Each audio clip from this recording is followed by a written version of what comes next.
kill streak from Fraggy. Boston are holding strong for the moment.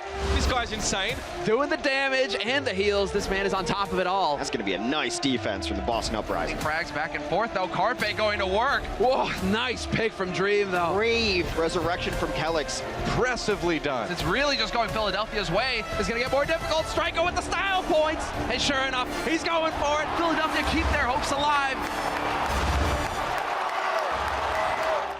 It was a strong effort by the Florida Mayhem, but NYXL just proved to be too strong. They'll take that last match 3-1. Up next, our final match of the night, we have the Boston Uprising going up against the Philadelphia Fusion. Now, these two teams were both in Stage 1 playoff contention for the last stage, and Boston Uprising, they actually played spoiler to the Philadelphia Fusion's chances to make it into the stage playoff, so I think a little revenge, they'll be out for it tonight. So guys, are you ready for this last match? You guys ready? They sound ready to me. Let's go ahead and get into this last one and send it on over to the desk. Thank you so much, Malik, and shout out to our Thursday night crowd. A lot of people got in here early today. It's getting late in the day. Already 9 games done, but we have at least 4 more coming your way right now. I'm your host, Puckett. We got the full desk. It's Brian Reinforce, Zoe with us once again. Yeah, man, today has been an absolute treat. Yesterday already has blown my mind. I love seeing those new compositions coming out. Yeah. What? Did he say tanks? He did, yes. I love it, yes. Just other tanks are in play. Just other things. No, but honestly, like, I think we're being treated here on stage. If you would have told me by the end of stage 1 that we're gonna see Mayhem making it close against NYXL, I would have probably laughed.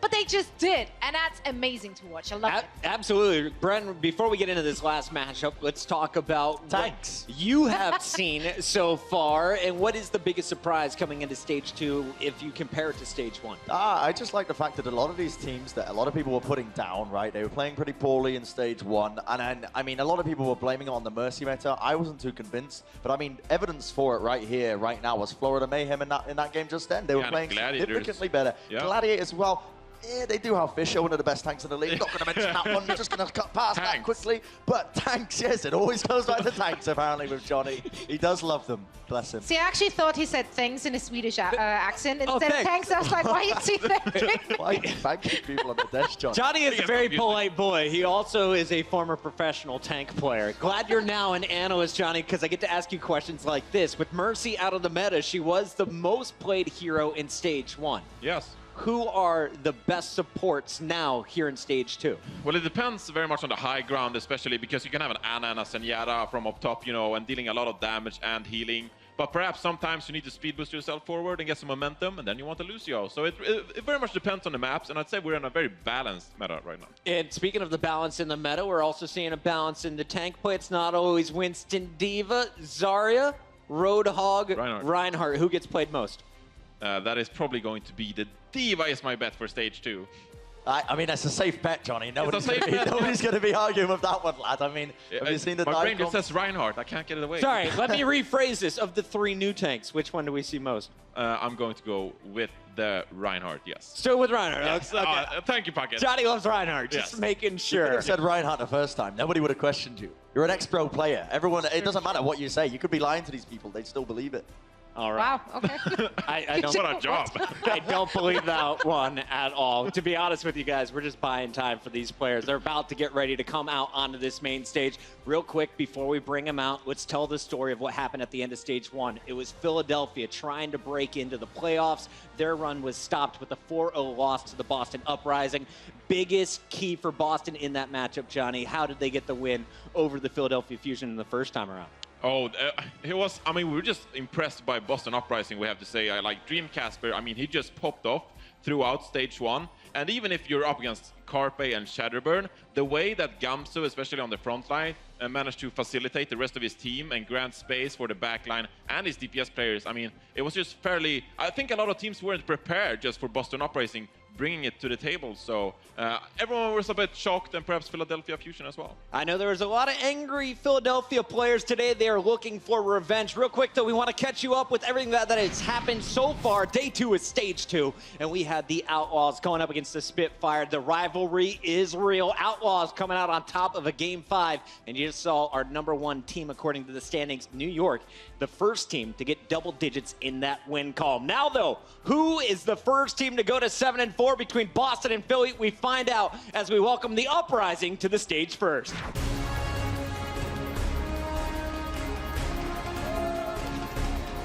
Dream Casper leading the charge, and right behind him is Striker. This duo, some of the biggest surprises we saw throughout stage 1, basically off of everybody's radar but Huck's.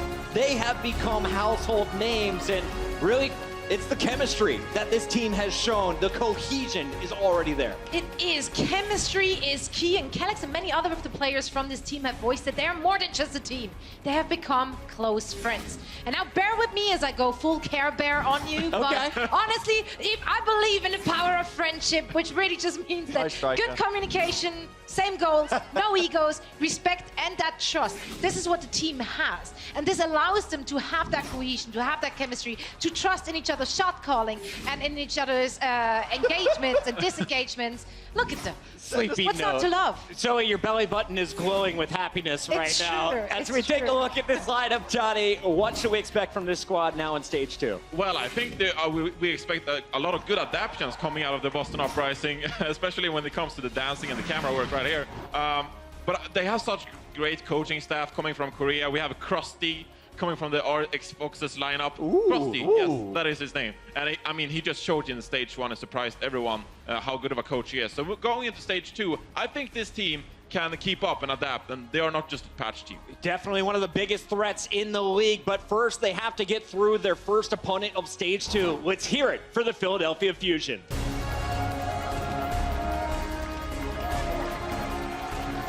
Neptuno leading the charge. Boombox, the other support right behind him. And Poco looks like he may be in a starting lineup today. As we take a look at this squad, this is the Jekyll and Hyde team for me. If you watch stage 1 of the Overwatch League, sometimes they're blowing out their opponents. Other times they're going to a Game 5 or not winning a single map. Why was this team always in such flux? Well, in general, I mean, I think they've struggled to find any sort of consistency across the board in terms of how they play around their tanks, how they play around their DPS, because it's always been the DPS show with Philadelphia, right? It's always been about Shadowburn, it's always been about Carpe, and they've kind of struggled how to work around them. I feel like now we're going to be moving into this meta game where it's a bit more Lucio, there's no more Mercy, and it's in a similar vein to how it's helped out Florida Mayhem. I love Fraggy so much. Right? It's going to be helping out, I believe, Philadelphia Fusion in the same way. And Echo going to be in, okay. Can I teach you something, Bren? You may. That is EQO. I asked him, how do you want your name EQO? pronounced? Take this note, Reddit. It is EQO, 3 letters to say his name. Passes are gonna The hate man that. from Israel showing up to play for the Fusion today.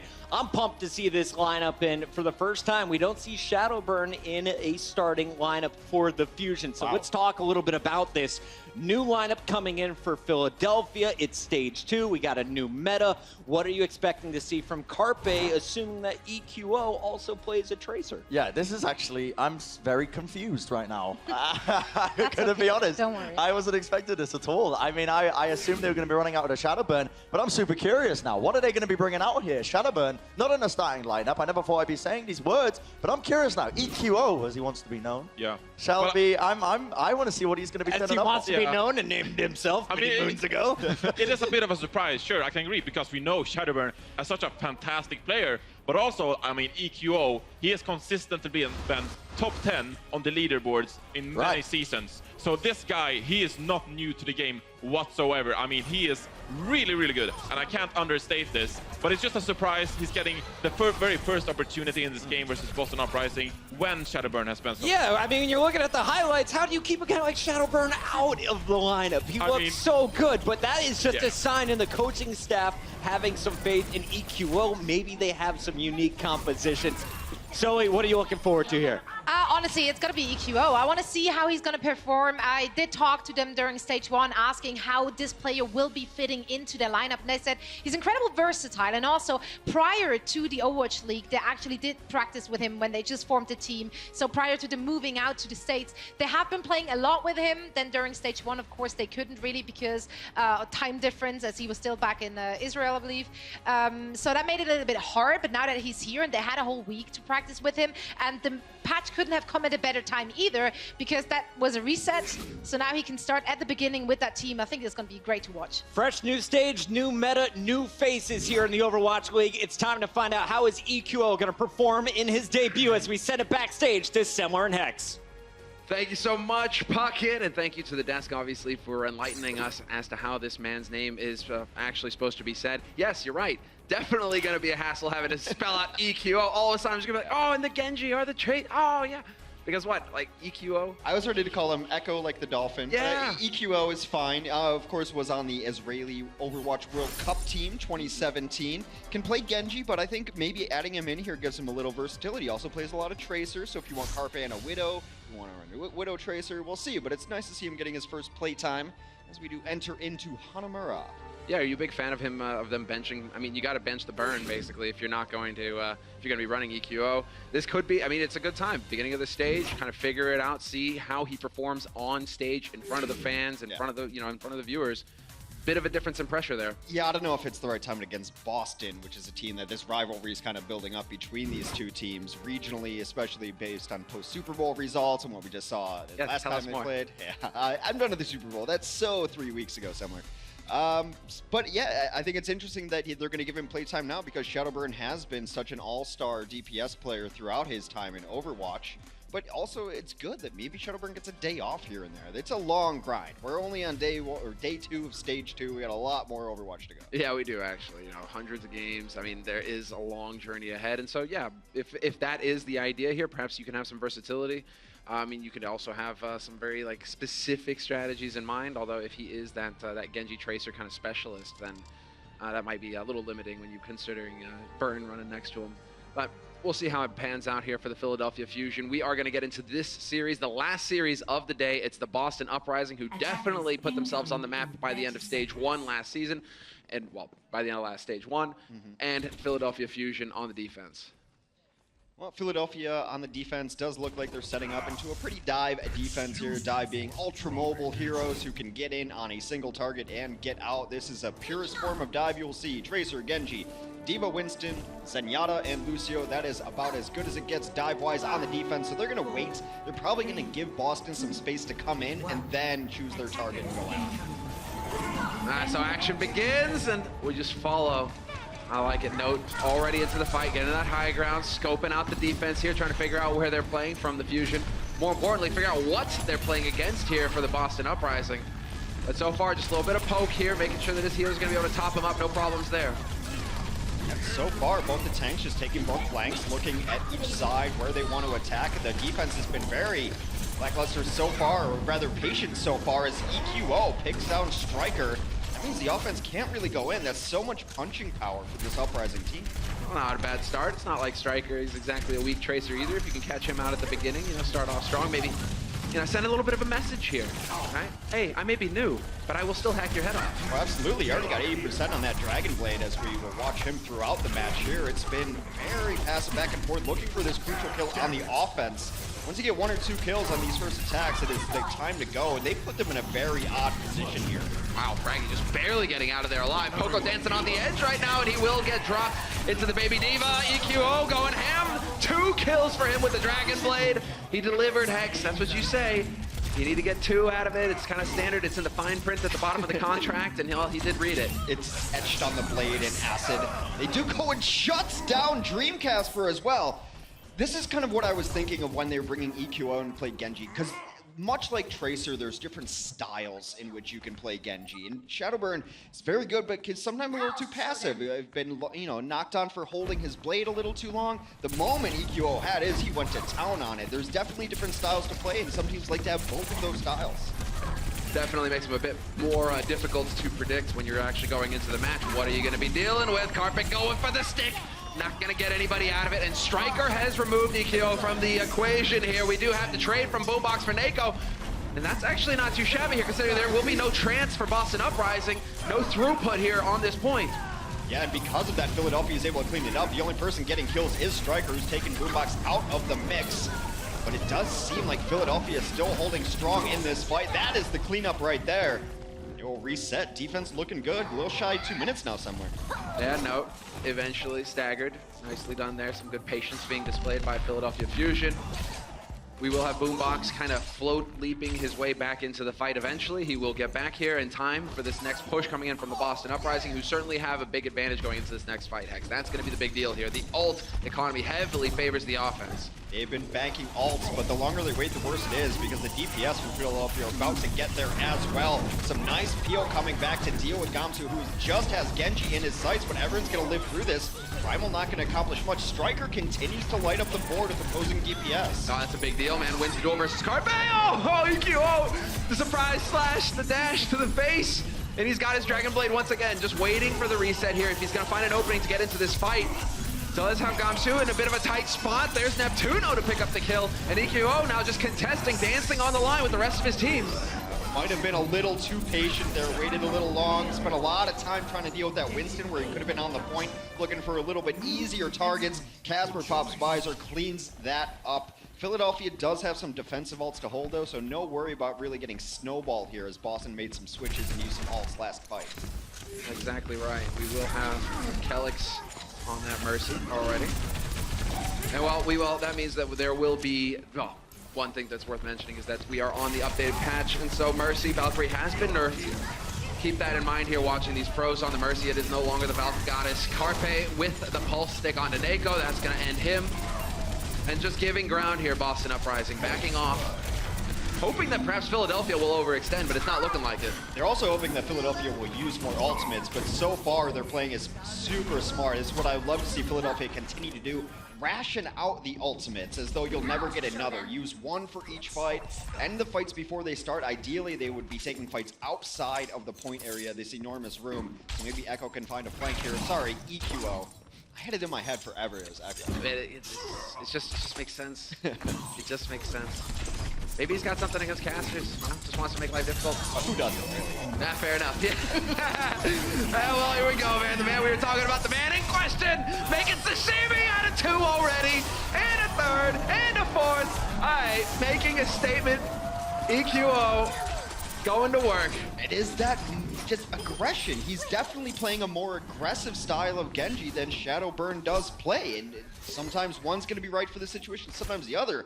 But for a debut performance thus far in the first minutes of this map, EQO, it's a name that's hard to say, but he's making the name for himself.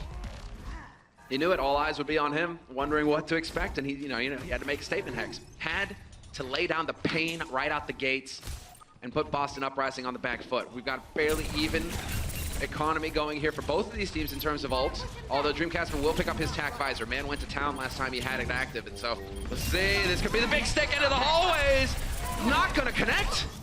Yeah, it looked good to me, but I'm not the one to judge if those shots hit or not. Striker does take down Fraggy in this, but they equalize tanks from above. This tactical visor is in a great spot to be able to use it, but Diva's gonna come out to get some of that. They just want to not die to this. They'll zoom Yada onto the point. Yeah, zooming in, and then, oh, sick play from Dreamcasper. That was deadly, that was deadly. Helix rockets to the face, no heals there for EQO, even though he was trying to get back into the trance radius. That is a heal over time, it is not instant. Dreamcasper doing a very good job of staying alive here. A dead soldier doesn't deliver any of the deeps. I tried to get that Diva out of mech, just barely missed it. Meanwhile, that self-destruct did take out his counterpart there. He really want to win these fights cleanly. Boston took way too long to really super hard engage on this. They've been losing people one by one. Now is the time to back out. Save your ults. During that, though, Casper did get himself another tactical visor. What makes him so good, and like that Helix on the Genji is a prime example of it, is that he plays all those heroes. He knows exactly where that Genji's going to land through the dash because he's made that dash before. So his game sense is so high because he plays a multitude of different heroes, understands the game from all angles. Very valuable in terms of being able to adapt on the fly. And, well, just download his opponents. He's in a position again here to do some serious hurt. He's got the tactical, and yeah, doesn't waste any time at all. Gets onto the squishy target immediately. Neptuno is gone, but Fraggy will be there to trade him. Only the 1-for-1 for that TAC Visor this time around. 60 seconds. Ended up boosting Fraggy there. It's a great target to boost. The Winston damage just get amped up there, and he gets everyone down. It's also almost impossible to kill when he is nano boosted. They will not have that one for the next fight. Boston's silver lining here is that they have both support ults for the next fight versus just Transcendence for Philadelphia. They could enter with a sound barrier, try to get where they go, and try to get Transcendence popped, and then answer the Transcend. Let's see. I mean, we've got Striker on a bit of a mission over here. Nobody saw that, Striker. You're good with the blink. We got it. He's trying to get into the fight here. He's going to go ahead and say hello to EQO. And, well, he's still got that pulse going. We will have the transuse by Philadelphia Fusion. Neptuno still halfway to the Nano. Neptuno's able to take no down. Is out early in that fight. Here comes the Transcend from Boston. Need to get kills during this. They do. They get 2 huge kills during that. Actually, that's going to really delay the nano boost. This could get dicey here for Philadelphia Fusion. Might be the turning point as we hear the music. The end credits are rolling, and now it's a matter of Boston Uprising securing this final point. EQO going to try to do the best that he can. 2 big kills for him. Could make the difference. He eventually falls to Neko, but that could have been the damage that ends this push. Oh, he absolutely crushed it. Not only did he get the 2 kills, but he pushed everyone else back. They were hiding in the corner, not exactly where you want to be. Now it's desperation time, and they will clean it up. Philadelphia will hold here on second point of Hanamura. Props to EQO.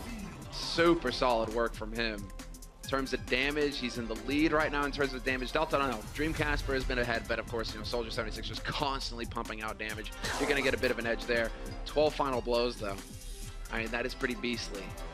Looks pretty pleased with himself, as he should be. Maybe any nerves that he had now gone. But again, he's played on the World Cup stage, so that's some LAN experience, some nice, way to get rid of the jitters. No worries there. The man's got his priorities straight, though. You know, it's not 1, it's not 2, it's 4 hand warmers. You know, more hand warmers equals more kills. Eventually, the other DPS for the other teams will catch up on this fact. That's true. So, you know, the man's gonna get it. He's maybe just throwing it all in there right at the start. You know, front loaded. It makes sense. I mean, it doesn't sound right, but I don't know enough about hand warmers to dispute it. I mean, when you've got players putting hand warmers on their eyes behind their glasses, you know, maybe there's something there too, right? You got to warm up those eyeballs, lubricate them. You know, it gets everything flowing proper. I mean, it's absolutely necessary today. It is freezing here in Los Angeles. It's like 55. And everybody who's in a cold place on the planet just laughed so hard, Hex. As Wisconsin and Chicago-ish native, I've gotten soft. Oh, dude, I know. It was like 8 degrees here yesterday, and over in Stockholm it's -8 centigrade. So it is a bit of a turnaround. But I mean, that's what Los Angeles does to you. You get here a couple of weeks, and all of a sudden there's a stiff breeze, and you're like, I don't know, I need a sweater here. So Boston's offense there was interesting against Philadelphia because getting the Soldier onto high ground and last to Hanamura is a win condition. You just get him up there and no one can really contest. If you get everyone else down on the point, it means that the tanks are too busy to go deal with it. The problem was that never really happened. They got segmented off, and so they'd get the Soldier on the high ground, but there was always someone to be able to deal with him, or at least pressure him. Fraggy got to him a couple times. What you want is get Soldier on the high ground where there's no option, and you're up there playing a solo player game. Yeah, where he can kind of rule the roost. a la McCree, just raining death from above. Well, we'll have Philadelphia Fusion kind of sticking to their guns here. More dive from them, no shocker. And Boston Uprising, Dream Casper staying on the Soldier, sticking to that heavy pulse rifle. So we'll see if that makes a difference as Fraggy is pondering the meaning of life up here on the top balcony. It is a beautiful map. The Soldier can be very good with Ana. They work very well together when he gets the boost. Even without Visor, a boosted Soldier can absolutely cut up. Striker goes down early here. And that is a lot of power out of this mix. He was such a standout player for Boston in their early part of this map as well. And there goes EQO, takes down the rest of Node. Yeah, no, I'm loving this right now. They are moving on these priority targets. They're listening to their comms. That's so important. Node eventually gonna get hacked to bits there. No ult in play. EQO doesn't even need it, and now he's looking for those tasty supports. Reflects the grenade as well, and Kelix is out of the fight. Get out, Philadelphia Fusion say. It is a very quick first point take here for the Fusion.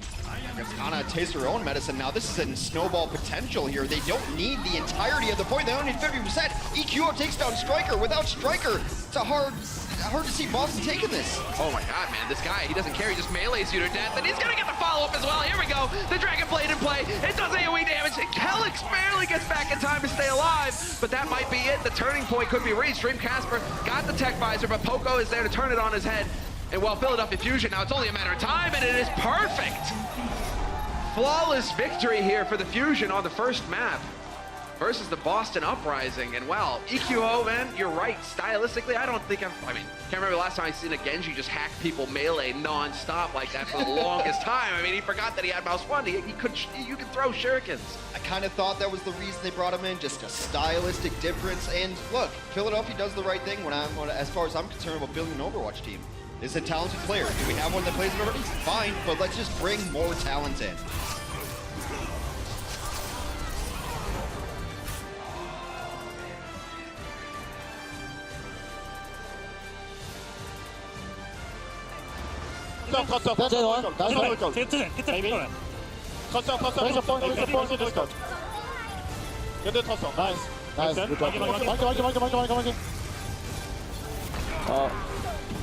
Everyone, good job. We are better than Scream. The Overwatch League is brought to you by Intel, the official computer processor of the Overwatch League. T-Mobile, America's best unlimited network. And by Omen by HP, the official PC and display of the Overwatch League.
안녕하세요. 저는 이재혁 카르페 필라델피아 퓨전에서 DPS를 맡고 있습니다. Carpe going to work. Fantastic defense from him so far. 카르페 DM이란 뜻은 제가 알기로는 현실에 적응하며 즐기며 살아가는 뜻을 알고 있습니다. Oh no! Carpe totally going wild on this Widowmaker right now. 저는 맥크리를 되게 좋아하는데요. 제가 처음에 프로게이머도 꿈꾸게 된 것도 That's unreal! Carpe is like a magician just appearing out of nowhere. 이번 오버워치 리그 통해서 인정받는 딜러로 되고 싶어요. Carpe is reigning supreme right now. 올해는 꼭 챔피언이 되도록 노력하겠습니다. Carpe is a beast. No discussion there. That's right. That man in the crowd knows it. Carpe is a monster. And I mean, he has proven it time and time again, but it does warm my heart when he says that playing McCree is what made him want to become a pro. His McCree, man, that's nothing but style right there. Headshots, aim, mechanics, either you're good or get out. Yeah, the game is better when McCree and Widow are in the meta. I've said this several times on air and off air. I think it's very easy. Did he hit him in the head? Good, the guy must be good. Yeah. It's pretty simple to understand. No, I mean, or the Flash and Fan. But hey, you know what? Flash and Fan doesn't exist. No, that's not part of this discussion. This is not me trying to play Tracer in a free-for-all against 7 McCrees who only Flash and Fan, all right? How dare you give me nightmares? How dare you? I'm just bringing it back. To the dive. And you wonder why I play Moira in free-for-all. That's why. It's McCree's fault. Because you have no soul. We've already, also true. You can see it. Kalios has been subbed in for Note. I mean, there is no mercy for a Moira player in DM. All right, Please Young Tower is next, Hex. I mean, dude, you're a big fan of Control, so what do you make of it, these two teams clashing on this map in particular? It's my favorite map. I think we're probably going to see the exact same thing we just saw out of Philadelphia, just pure dive. Why not? I mean, you got EQO who's feeling it right now. Carpe has got really good aim for a fish, and he's just able to really knock him down on the other side of things. And I think when we get to Control Centers, when you see, it's the outlier map. Maybe that's why they made the swap out of Note for Kalios, so that maybe Kalios wants to play Zarya on that map, something along those lines. But we'll see. We're going to start here on the Garden with a Koi Pond. Carpe right at home. He is going to be right at home. He'll be, in fact, just splashing in there. Maybe we'll see some magic Carpe. So, I mean, it is possible. It is possible. This would actually be really interesting if Philadelphia rolls out with this composition, because we just saw EQO's audition tape on the Genji. But what Shadowburn also brings to this team is an intensely fantastic power. So can EQO take to the skies the way Shadowburn can take to the skies? Big question. And I mean, this is definitely one of those maps that we can see a lot of Pharah, but we are about to kick things off here. 15 seconds left on the clock. And while Boston Uprising, they ended strong at the end of stage 1. Now is the time for them to kind of bounce back here in this series going into map 2. Are they going to get rolled by Philly, or is there going to be a bit of fight in them? Bit of a change in strategy here for them, perhaps. They were swapping around on the heroes to start things off, but it does look like we're going to have quite a bit of change coming through here already, Hex. I mean, I like this. Triple tank here, although Roadhog being a tank is debatable to some people, puts out a lot of damage as well, but it's another hero that Casper has in his pool, so they're just going to walk right onto the point. Now the onus is on Philadelphia to do enough damage to pull them back. Hard to do with the Moira. They should play it a little passive, hope that the Moira runs out of juice. That's your best option. I like this angling here coming in from Eco, though. I mean, EQO, rather, because he is right in there trying to find the angle around. Gonna go for the boop! Not gonna quite get the target, though. That was so close. Unfortunately for him, doesn't work. He's getting so much damage in, though, too. Already barrage up at the ready. He's going for the flank. Oh, misses his concussion, though. I think he wanted to go all the way around up over top.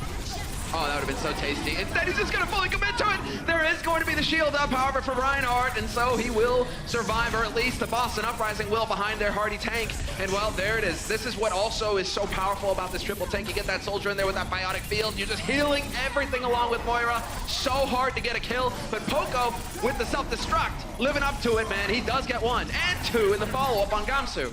Yeah, Philadelphia threw both their support ultimates into this mix. Early on, a Transcend kept them in this fight, and now the Sound Bearer looks like it's going to be poised to have them cleaning up the fight. They do just that. Now, late self-destruct might mean that Kalios wants to get off of this Diva. Other than that, I'm not certain why that happened. Maybe trying to get a little more time on the point. He might be switching up, though. We'll see in just a moment's time here if he has decided to go for the swap, and it's not looking like it. Maybe try to get a new mech, try to stall it out. It happens to everybody there, but... He was kind of on the edge, yeah, right? It was close. It looks like they want to try and take the same angle of approach here for Boston. Meanwhile, EQO switched off of the Pharah onto the Genji, nearly has Blade already. This guy builds blades insanely fast. This guy's a beast. He is a monster. We've already seen that. Well, Dream Casper, he's going to have the whole hog here in a moment. We'll see when he decides to throw it into the mix. Nako has got the Coalescence burning, and already we're going to have EQO hacking him to bits in the back line, looking for Kellick's. Not quite going to close the distance, but he has dropped him very low. EQO does get out of that mess a little bit. They've lost Carpe, they lost Fraggy. It is time to back out. You've gotten as much as you can. You're going to sit there at 50%. Time to regroup. And now it's where the economy just flipped back over to Boston's favor. Philadelphia spent so much on that first prolonged fight to win control the point that they had nothing for that counter push on the way back. Now Boston in a really good position. When you have 3 tanks, what you want to be is set up. Reminiscent of a control center that you run a lot of tanks and you hold doors. Holding the bridge here is very easy when you have this many bodies up here. You have that Rhine shield as well. And while Striker can just post up behind this shield, which is exactly where he wants to be. Biotic Field are going to be thrown down for him, so that's a bit more healing. But as soon as that shield is up from Winston, he's going to go to town with Attack Visor, getting onto the squishes in the back line, or at least trying to. Eventually, with the help of Kelix, he'll pick up one.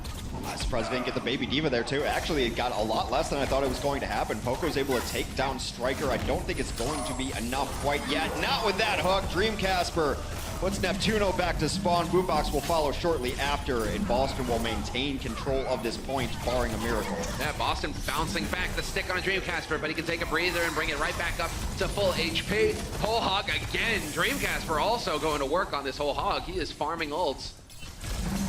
Ow, that looked like it was going to be there. It's not even surprising anymore to see Dreamcasper perform on any hero. His pool is so deep, and you can say, who's the best Roadhog in NNA? Dreamcasper probably. You can put him in the conversation for nearly everything. Well, we got EQO, you know, speak of the devil, he is here. He's already got his blade again. And so we'll see if he can find that opening here. Kind of getting batted around by the hammer. He's kind of dancing on the edge here. Will be able to sneak his way out just in the nick of time. Will dodge a coalesce as well. But they are starting to cut it a bit fine here. 83% gained for Boston Uprising. And so another good fight here for Philadelphia Fusion, and that's about it. Philadelphia's never really regained the positioning that won them that first fight. They all were poking around, and they had the damage over the top. You can still do that with a dive composition and maybe get the flankers both in on one target at once. It seems like they're a bit scattered on these last couple of pushes, and it's really cost them.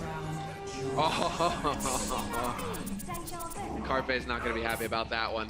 Split second off, could have recalled onto the point to get the contest. Instead, yeah, they forget. They go for the kills. It's such a small thing. Red Hex. Because if he would have gone onto the point before he attempted that pulse bomb, he would have recalled onto the point rather than just next to it. But it's one of those things that you just don't think about in the heat of the moment. Despite the very aggressive first opening from Philadelphia, Boston was able to bring that stage back, and we are entering the control center, which means it's Zarya time. Zarya with your favorite ult as well, Grav. How is it not your favorite ult? One, okay, there's so many counterplays to it. It can be eaten, it can be deflected, so it's fun for the other team. And also, it's a black hole and it kills everybody. I mean, like black holes do. Yeah, exactly. Pretty sure that's how they work. Theoretically. Pretty sure that's how they work, of course. Everybody's seen Interstellar here. Okay, cool. All right, getting into it already. No time wasted whatsoever. You can see Kalios. Man, he's so farmed on energy. Two great barriers from him, being 70% and counting. And while his damage will ramp up, the more energy Zarya has, and yeah, now he's up to 100%. This guy is going to turn into a wrecking ball if he wants it. Fraggy almost has Earth Shatter. That is what Fraggy does right there. The most aggressive Reinhardt in the history of Overwatch. Past, present, probably future. Already just swinging through everybody. Oh, he's such a joy to watch. He's the final boss of Reinhardt's. And then he gets the shield up as well. No dropping him. It's going to have to be the hard reset here for Boston Uprising as they get swept off the point. And while they already have the two big ults to work with as well, Coalescence on Boombox, that's going to be a feel-good moment for him. This is what Fraggy's always done. As long as his team supports him, he will be the aggressive raid boss of a Reinhardt you have to deal with. There comes the Shatter, gets a couple in the backline. Are they able to finish it? Not able to follow up. Unfortunately, he did clip one of the squish in the back, but they're going to have to give ground here, Philadelphia Fusion. Poco is on top with the grab as well, and we do have Carpe with the Tyrant. So if they fully commit into this, it's going to get a bit dicey here for Boston Uprising because they're going to have to worry about it. Grab into Tyrant perhaps could be the big monster combo, but Carpe only going to be able to take down Gamsu in the mix. Well, they were able to get the better part of that Graviton exchange, though. Both Gravs did come out, able to get a couple of kills, and so far Boston now back to the door. And Fraggy, that's where they spawn, man. That's their ship. It's not yours. But not yet. That's it. Fraggy's mistakes like that will be mine. About to take it. You know, who wants just a ship when you can have a fleet? It's got Earth Shatter again. I love this style of play here from Philadelphia as well, man. Just all-out aggression. Hold at the door, hold at the choke. Don't even let him get close. Just take the fight to him. There we go. Another Earth Shatter, and again, it's almost, I mean, this is part of the plan, it seems. Fraggy just backs out immediately as it goes down. Yeah, not enormous. That's an enormous Shatter. Knocks 3 onto the ground, and the cleanup is there. Striker does eliminate himself from that fight, though. But Poco out of the mix, holding Graviton in spawn. Not where you want to be with that ultimate. No, he is going to be able to run back, though, because it seems like his teammates are actually capable of stalling this. We will have to launch in already. Gamsu just trying to close that distance, and there we go. The flip coming in for Boston Uprising, and now we'll have to see if Philadelphia Fusion can do better than on the first point.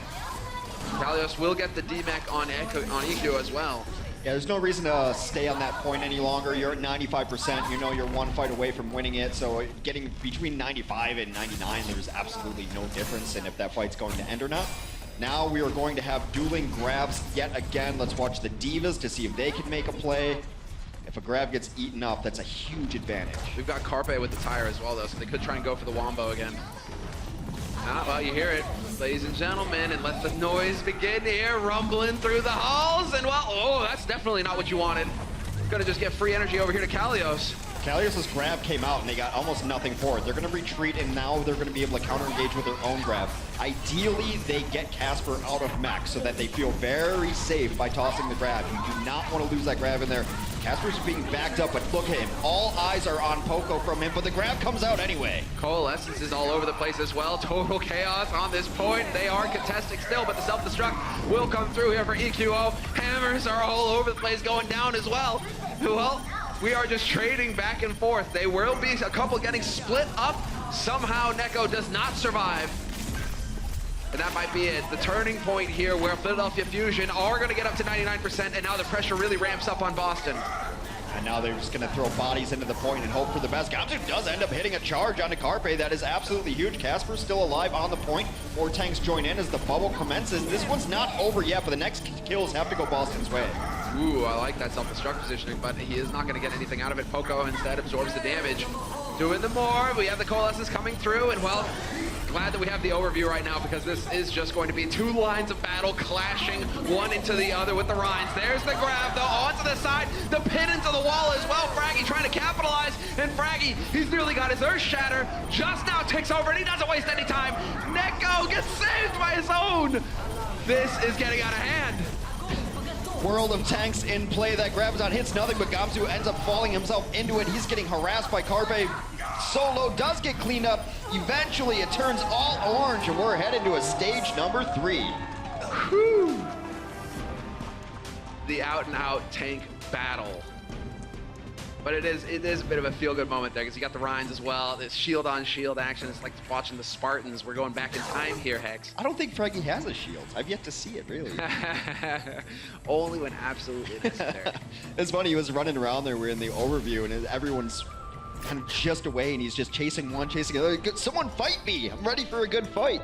Fraggy's always played that style, but you really need to be in a specific meta to have this work. Now, when Fraggy first started playing it, it was about 4 tanks and an Ana. Ana had just come into the mix, and that's what really enabled people to play multiple tanks. Now you've got Moira does the same thing. Zarya with you as well. You're unkillable at that point, and you have to connect with your shots to make it worth it, but Fraggy, one of the best of them.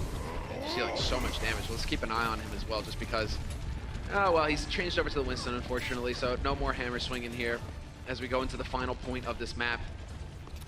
But still, Winston can be fun with the Primal, so we'll see. How are they going to get that going? EQO back on the Genji. That is definitely a joy to see. And he spots the low HP target and just nicks him! Neko!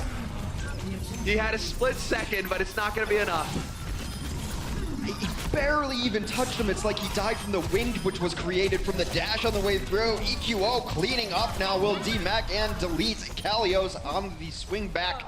And that is enough. He will pay his life for it, but first control goes over to Philadelphia. It's like watching a car crash, man. You just saw him zero in. He's like, yeah, low target, I'm on it. Yeah, except we had like the first person view, so it was like a dash cam car crash. Yeah, sped up. But EQO about to have his blade as well. He's been so aggressive, and it's worked out so well for him. Boombox, again, another guy who we haven't called his name much, but he does so much damage on this end. He's going to have Transcend. You could potentially just play point here and let the blade deal damage on the point while the Zenyatta is healing everybody, if you need to. But I think they don't need to be poking out. They can play point. Yeah, right over the top. Oh! All right, then, Gamsu having none of that. He definitely had some help from his teammates there, but that was a big play, completely shutting out EQO at the beginning of the fight. Dreamcasper now looking to go to work with the Tac Visor. Not quite finding the targets, however, that Trance taking his damage and stuffing it. Poco eventually falls, but that's only the one for that ult. This is a fight that they better win. They just used both support ultimates into a Transcend and then Sound Barrier. Meanwhile, they haven't got any kills. A later Transcend for Boston equals a better Transcend. And Philadelphia used everything they had, and they will come away empty-handed. Ooh, buddy. EQO just keeping it alive here, keeping it contested. Eventually falls, however. But that still means that they are trailing onto this poke. They're getting points, that's for sure. So you live by the blade and you die by the blade with EQO. Very aggressive when going up over the top, trying to get to the support backline. Had he stayed and played the point, he probably lives. He gets the benefit of both support ultimates when that does happen. But I mean, if that's the style you want him to play, then you can't put a leash on him. Listen, it's like when you were a kid, your mom was saying, don't run with scissors. What she was also saying was, don't jump around with swords. You know, we didn't quite see it, but EQO, he must have slipped off the windowsill or something there, and then it wasn't pretty. Because he wasn't around for long, unfortunately for him, because he just got too excited, All right, Gamsu now, he's got the primal. He's going to work. No shocker there. He's just seeing red right now, looking for a squishy target, and he does spot one. Might be able to pin him, and he does. Boombox. Gets caught in the corner, nowhere to go. He gets juggled. Gamsu now in a little bit of trouble himself. Meanwhile, though, Kalios is taking on two of his own. It is the tank show for the Boston Uprising right now as they completely deflect that attack. Carpe will pay him back for his kills on his fallen friends, but that is not going to be enough. By the time the next fight happens, we're going to be pretty equal up here. Yeah, and Poco only just now dying, whereas Gamsu, he's already leaping back into the fray. So they'll be back to full strength here for this next fight, Boston Uprising. And they are very close to tying things up, 65% and counting. Philadelphia Fusion only 73 on the board. And so we've got Attack Visor, Dreamcasper ready to go as well, trying to be careful with that positioning. Philadelphia's in the better position with DPS ults because they have the Blade Up and Pulse Bomb as well. No Pulse Bomb on the other side of things. They're going to get aggressive. Started off with a Transcend somewhere. Yeah, starting off with the Transcend. That's going to possibly open things up for Dreamcasper as soon as it wears off. We'll see when he decides to come in. But instead, it's going to be Carpe with a monster Pulse Bomb, shutting him down, completely ruining it here for Boston. Not only does he ruin it for Boston, he keeps his own team's ultimate economy intact right now. They're able to hold on to the other remaining DPS ultimates. They did use both support ults in that fight, but it's a fight that they had to win. A huge stick there in the back lines. I mean, we talk so much about the Genjis on this team, but none of it gets done without Carpe. That was monstrous. And you're right, you know, EQO, he's been kind of hogging the spotlight. Carpe letting us know that he is still very much a threat. And well, Boston looking to get in here to try to contend. Will they be able to get a body onto the point? No, Gamsu tried to get around the corner, but he's going to be a split second too late. That will not happen. Philadelphia Fusion go up 2-0 in the series here to start off stage 2.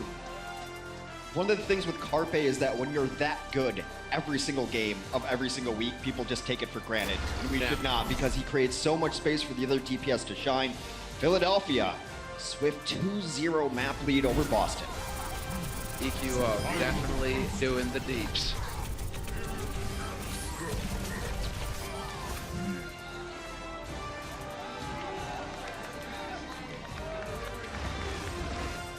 I'm sorry?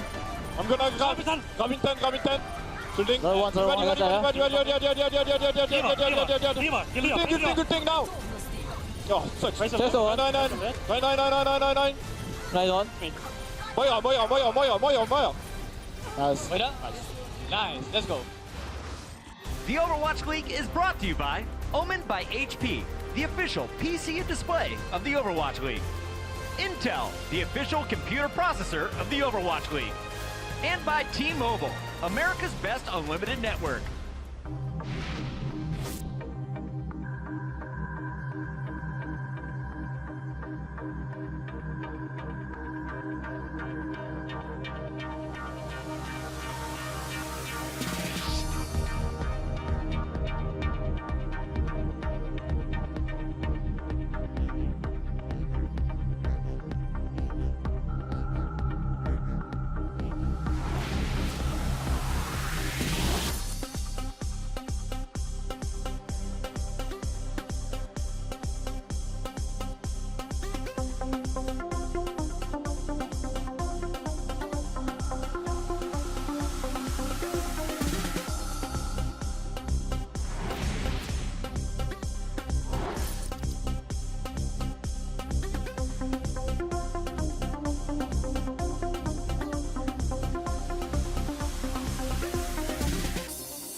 It's halftime. That means you're stuck with us once again. Welcome back, everybody. It's Puckett. I got Brent. I've got Reinforced, and we've got a great matchup on our hands. Boston, you won the first match 4-0. Now you're down 0-2 at the half, and it's not due to Shadowburn. There is a new face on this lineup. He goes by EQO, and this Philadelphia player is doing work. Let's take a look at his Hanamura debut. Tell me what you did here on the desk, Reinforced. For everyone who was at home and may have missed your reaction, what happened when you saw these Both Dragon me players? and Brent, we pretty much just fell out of our chairs. I mean, we were just taken by surprise because we knew this guy was good, but this guy just went insane. Yeah, just sliced and diced. Utterly mental first performance, right? Literally the definition of like a wild card player, because there was no way that Boston could have prepared for this. In the slightest, right? They've never seen the guy play with the exception of his ranked games. He just does stuff like this. It's like, what the heck is going on? You could probably prepare for Shadowburn very similarly. Let's talk a little bit about this guy, though. Coming in, I knew very little about EQO. I had heard things that he's been performing very well over in some of the European ladders, and that he was a strong tracer player. What do you think is in his toolkit after just watching 2 games? Well, he can play so many different heroes. Actually, he was playing in a European team that was trying to qualify for the Contenders Season 1 and Season 0, of course. But it was an all-team Israeli team, so they didn't have the greatest of performances, but he was the odd man out who managed to make it to the big stage, and he actually performed at the World Cup over in Santa Monica last year, of course. So he has a bit of stage experience. I mean, the guy is only 18 years old, and he's doing these kind of performances. It's utterly insane, and it's nice to see some fresh talent. Becoming an adult and making money right away. Well done, young man. All right, Brent, let's talk a little bit about the rest of this Philadelphia team and Hanamura in general, because it couldn't have just been the Genji. How did Philly get the first edge in map 1? So in map 1 in general, it was a questionable sort of maneuver coming out from them. I mean, I want to talk about Fraggy's Rhine. I'm going to overrule you instead. I'm going to talk about Fraggy's Reinhardt. Because you have no answer, I will allow this. That's my line. That's my line, Let's move to map 2. You can't talk about map 2. We're talking about Fraggy's Rhine. Not because my mind went blank. That's not the reason. Definitely We're talking about it. I think he was the biggest turn-up for me, honestly. We saw him coming out onto Li Zhang all around the place. This is Winston gameplay, I think, from the last part of this map. But in general, this is like the old Fraggy Rhine that we saw coming out, and I love it. I want more of it. He's just swinging his hammer around like an absolute madman, just building up so many Earth Shatters. And then I was saying to you, I was saying to you during the game, like, he's built up about 5 Earth Shatters on this particular round here on the control center. He whiffed every one, but it didn't matter because they still won. Yeah, this is like old memories being dragged up into my mind. This is just pain all over. Like, do you remember that one time Fraggy flanked up on the roof of Hollywood and just earth-shattered? It's just horrible memories, because Fraggy, he's one of those guys who just comes out of nowhere, earth-shatters, charges you, and he's just so annoying to deal with. An expert on Reinhardt. Can I ask a second follow-up question? It's still about tanks, so it's in your wheelhouse, Reinforce. You're out of here, Brent. Okay. So, Johnny, you and I, let's have a combo. Yeah. Let's talk a little bit about Control Center. So, Li Zhang Tower, of course, has 3 heats in it. The second one was Control Center. And we saw a quad tank. We saw some trip tank. Yeah. Why do we have guys like Dream Casper and EQO playing Diva when your main divas are now playing Zarya with Kalios and Poco switching up the players? What's the logic here as the team composition is Well, put it comes together? down to what do you want to be able to flex to later on in the game. If you have a 2 core tanks of maybe Reinhardt and Diva, of course, then you maybe look to stay on those throughout the game, and you can flex to Zarya back and forth. If you're a Zarya and you get countered by a lot of maybe hit scan heroes who doesn't generate you a lot of charge, then you can get off the Zarya and you can swap to another DPS. If you want to get off the Diva instead, because you want to run a Reinhardt and Zarya throughout the control center stage, then maybe you can put your DPS player onto Diva, and you can flex back and forth between the off tank and the DPS, depending on what you're facing, and it makes it a lot easier to adapt in the game. Well, I know we've seen at least 2, maybe 3 Li Zhang towers so far in Control Center a few times. What is the ideal composition? I know it's early here in Stage 2 with the new meta. I'm a pretty big fan of the triple tank, where you see the Reinhardt and the Diva and the Zarya, because it gives your Reinhardt so much utility to stay alive. I mean, you have the defense matrix and the Zarya shields, and then you can toss in a Junkrat or a Tracer depending on what you want to do. Tracers always very solid versus tanks. There's so much damage over time.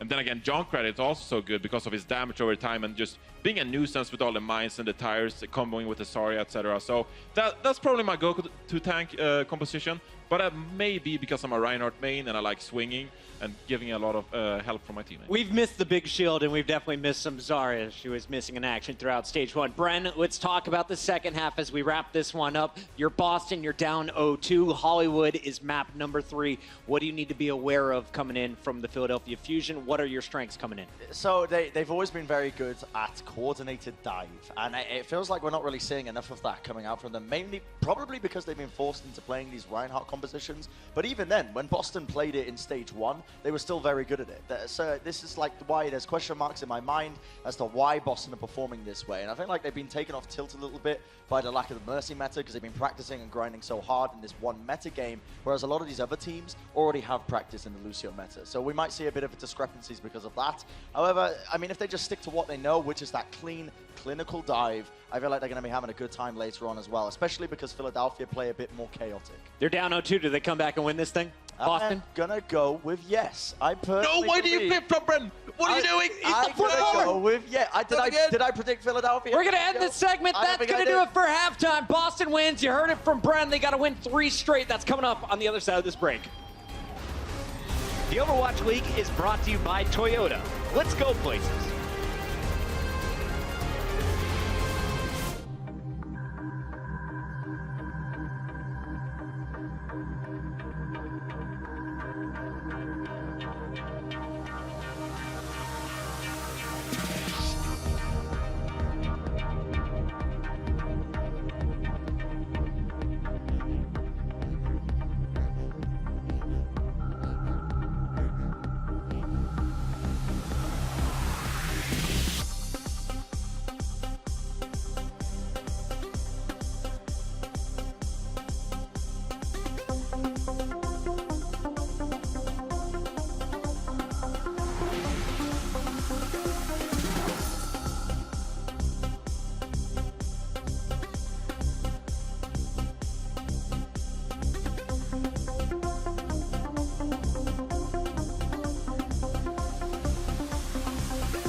Welcome back from the break, everybody. It is time to get into the final, perhaps, final 2 maps. That's right. That is right. We have a 6 series here developing because the Brenji is never wrong.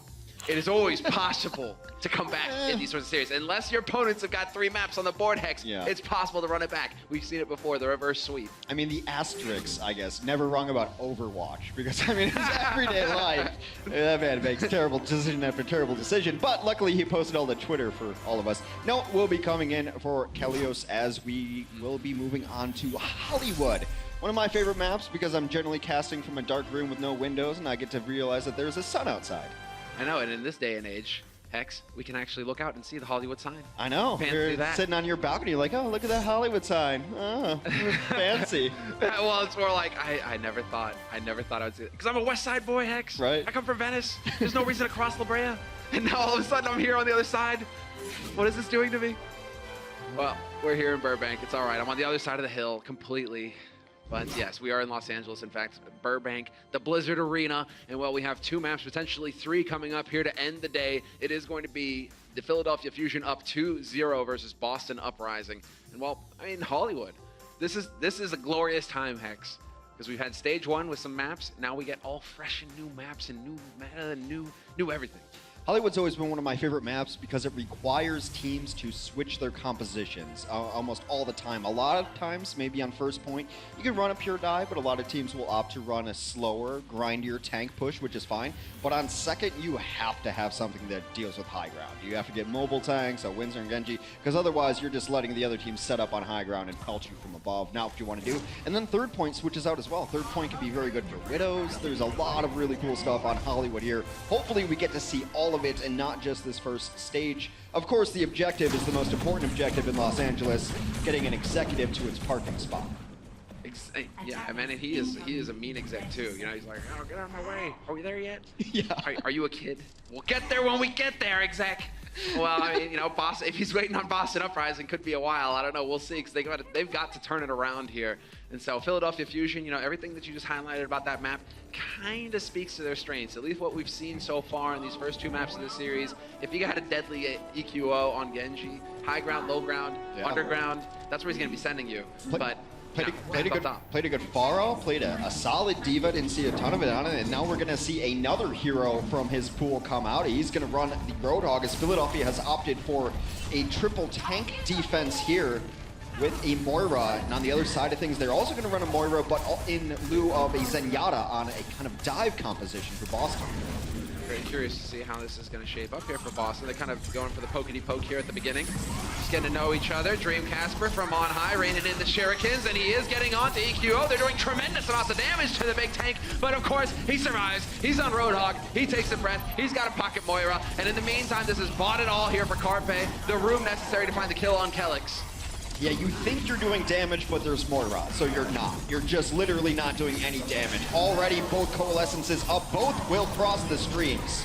Oh, that might have been it, though. The pulse, that was so close. I think Striker eventually did get the kill on EQO after the pulse, so he did the damage. Dream Casper has got his blade as well. Self-destruct there from Poco, hoping to buy a little bit more time here, and the sound barrier committed by Neptuno. They are not messing around here, Philadelphia Fusion. They realize that they can hold. Well, they're going to hold, and they're going to be able to back out and stagger a couple of these DPS who were late on the retreat. I thought that fight was over before the sound barrier came in. The sound barrier comes in late to make sure that it's over. Nice stagger there, gets a retreating Striker. Philadelphia holds strong. A little over 2 minutes on the clock here. A lot of ultimates used in that fight for Philadelphia, though. Coalescence came out for both sides, but it charges so fast. Boombox already at 60%. But Boston's got a window here in which they can use Dragon Blade and get this point. You've also got the self-destruct from Node, so keep that in mind. Straight onto the high ground. Node charging into the fight, into the fray, looking to do the work. Dream Casper's there. Hack and slash, picks up one, gets into the back line for the squish, but he's not. Oh, he does the fadeaway on Carpe.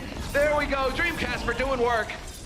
Dream Casper at 7 HP has to hide out. Does not hide out long enough. Boombox able to find him. Meanwhile, though, Boston has gotten a lot of pressure on this point. They've taken over the cafe, ordering lattes and taking names right now. And they will clean up the rest of it. First point will go to Boston Uprising.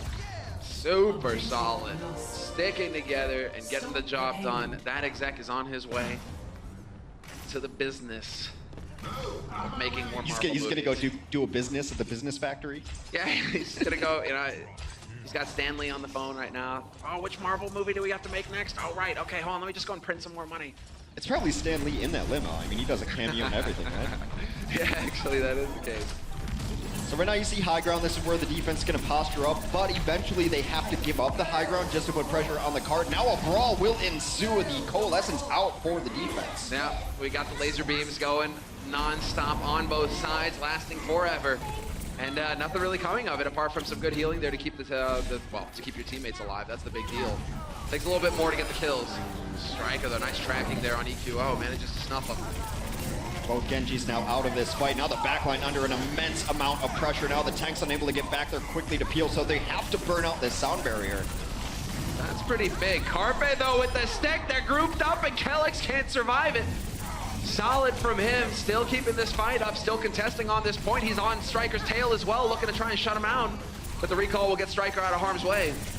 Now being pushed back by aforementioned Carpe. They continue to push forward all the way back. They'll demech the Diva, take out Baby Diva in time as well. Philadelphia, another strong defense. And that was without a lot of ultimates. They had to use Sound Barrier again, but Neptuno's been getting those Sound Barriers pretty consistently. And then Carpe got the stick onto the Diva. Diva just happened to kill the Lucio. It never feels good. No, that's oh, sorry, man. Oh, shucks. Why'd you have to stand next to me?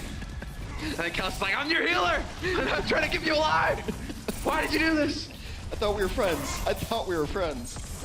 Another blade up for EQO, though. It looks like he's trying to find a way in. Generally, when you see that double hop to a high ground, it's like he's looking for an angle to reset his dash and get in there. But with Coalescence out, he's going to wait on it. A very good counter to Genji is Moira. Yeah, you do manage to just go right through the reflect along with the Winston and the Tesla. I mean, a lot of tools here. But we do hear a blade getting drawn somewhere on this map, and well, Note and Striker are finding the kills on the Philadelphia Fusion backline, and that could make all the difference. Philadelphia eventually going to get cleaned up here as there are nothing. Well, I mean, without your heals, the tanks aren't going to last long. Stream Casper's blade there got popped. He was able to chase people around. His tanks cleaning up the mess. There should be one more fight for Philadelphia, depending on where they got their spawns. You don't want to give this up for free. The cart does move pretty slow around this bend of the West World here. That is one very well-constructed car. Note how Note is in like a 2-ton mech just stomping on the hood. No problem at all. Damn. Not even a scratch. All right, let's see. We get into the fight. There's certainly going to be a scratch here. EQO has got his blade. He's hunting. But Kellex manages to get around the corner, only to get killed by Poco in the self-destruct. Not really getting too much out of that blade, EQO, but still just a bit of chaos. He got the one target that he absolutely needed against this composition. He was able to get to the Moira, and now that's all the healing down. These tanks rely so heavily on it being clumped up like that. They need to get a couple more kills. Self-destruct will come out, but a beat on the other side of things. Fight not over yet. No, they're still drawing this out. Carpe even here. He will be able to make it back in time, however. That is right on the edge. Not going to happen. Point 2 captured here for Boston Uprising, and they will certainly be making progress fairly quickly here to the third as they get the cleanup going as well. Striker takes it in his own hands, ends up with a triple there towards the end. Now we enter into the last phase where things close down a little bit here. It's a little more claustrophobic, the ceiling a little bit lower. Striker has been the standout for Boston so far in a losing effort. On the first 2 maps, he definitely did not disappoint. The stick and the follow-up on Neptuno. It's kind of what you expect from Striker, though. He has been so consistent for Boston Uprising all stage 1. Still looking solid for stage 2 as well. The man just does not take a break. No naps here. Striker, he's wired tight. He's ready to go. There's the DMEC on Poco and the follow-up. Super solid work coming in here from Boston Uprising. They are relentless right now. And they used the ults correctly there too. I saw that they had Coalescence, and I imagine that they were going to use it right away because Coalescence charges so fast from the damage and the healing that Moira is able to put out. It also zones people out and makes sure that your Genji can't get in there, tanks are afraid, Diva can't eat it up. Being a beam hero offers you so much versatility in who you can take down damage-wise. Oh, there we go. Sound barrier's out. First hack, first slash already. Poco not going to be long for this world. And Dream Casper, he will eventually. No, he gets knocked back. Doesn't matter. Did enough on Boombox that his rest of his team is able to clean up. And since capturing first point, Boston has been unstoppable, unable to stem the bleeding as Philadelphia. They didn't change their comps a whole lot. They tried to run this dive comp the entire time. But dive comp only works if you're the aggressor, and they were trying to get in a little bit, but Boston always took it to them, were able to get their ults out one at a time, use it effectively, and they never really got their feet under them as soon as that cart started rolling after second point. No big heroics from Philadelphia Fusion this time around to kind of stop the bleeding. EQO, you can see, trying to make the plays happen, Carpe as well, and they really did stand out on those first 2 maps, but on this third one, Hollywood, definitely weren't able to quite get it going for themselves.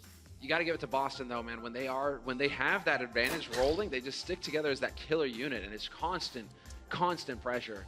You just step out of line for a second, and all of a sudden you got 3 bodies on you, just flailing you to death. Moira is a nightmare for the diving DPS. But Tracer, it's difficult to one-clip a Moira because she can just beam on you and does so much self-healing. And then even if you're getting her close, she's gone. Shift is up every 6 seconds, and she's just out of there.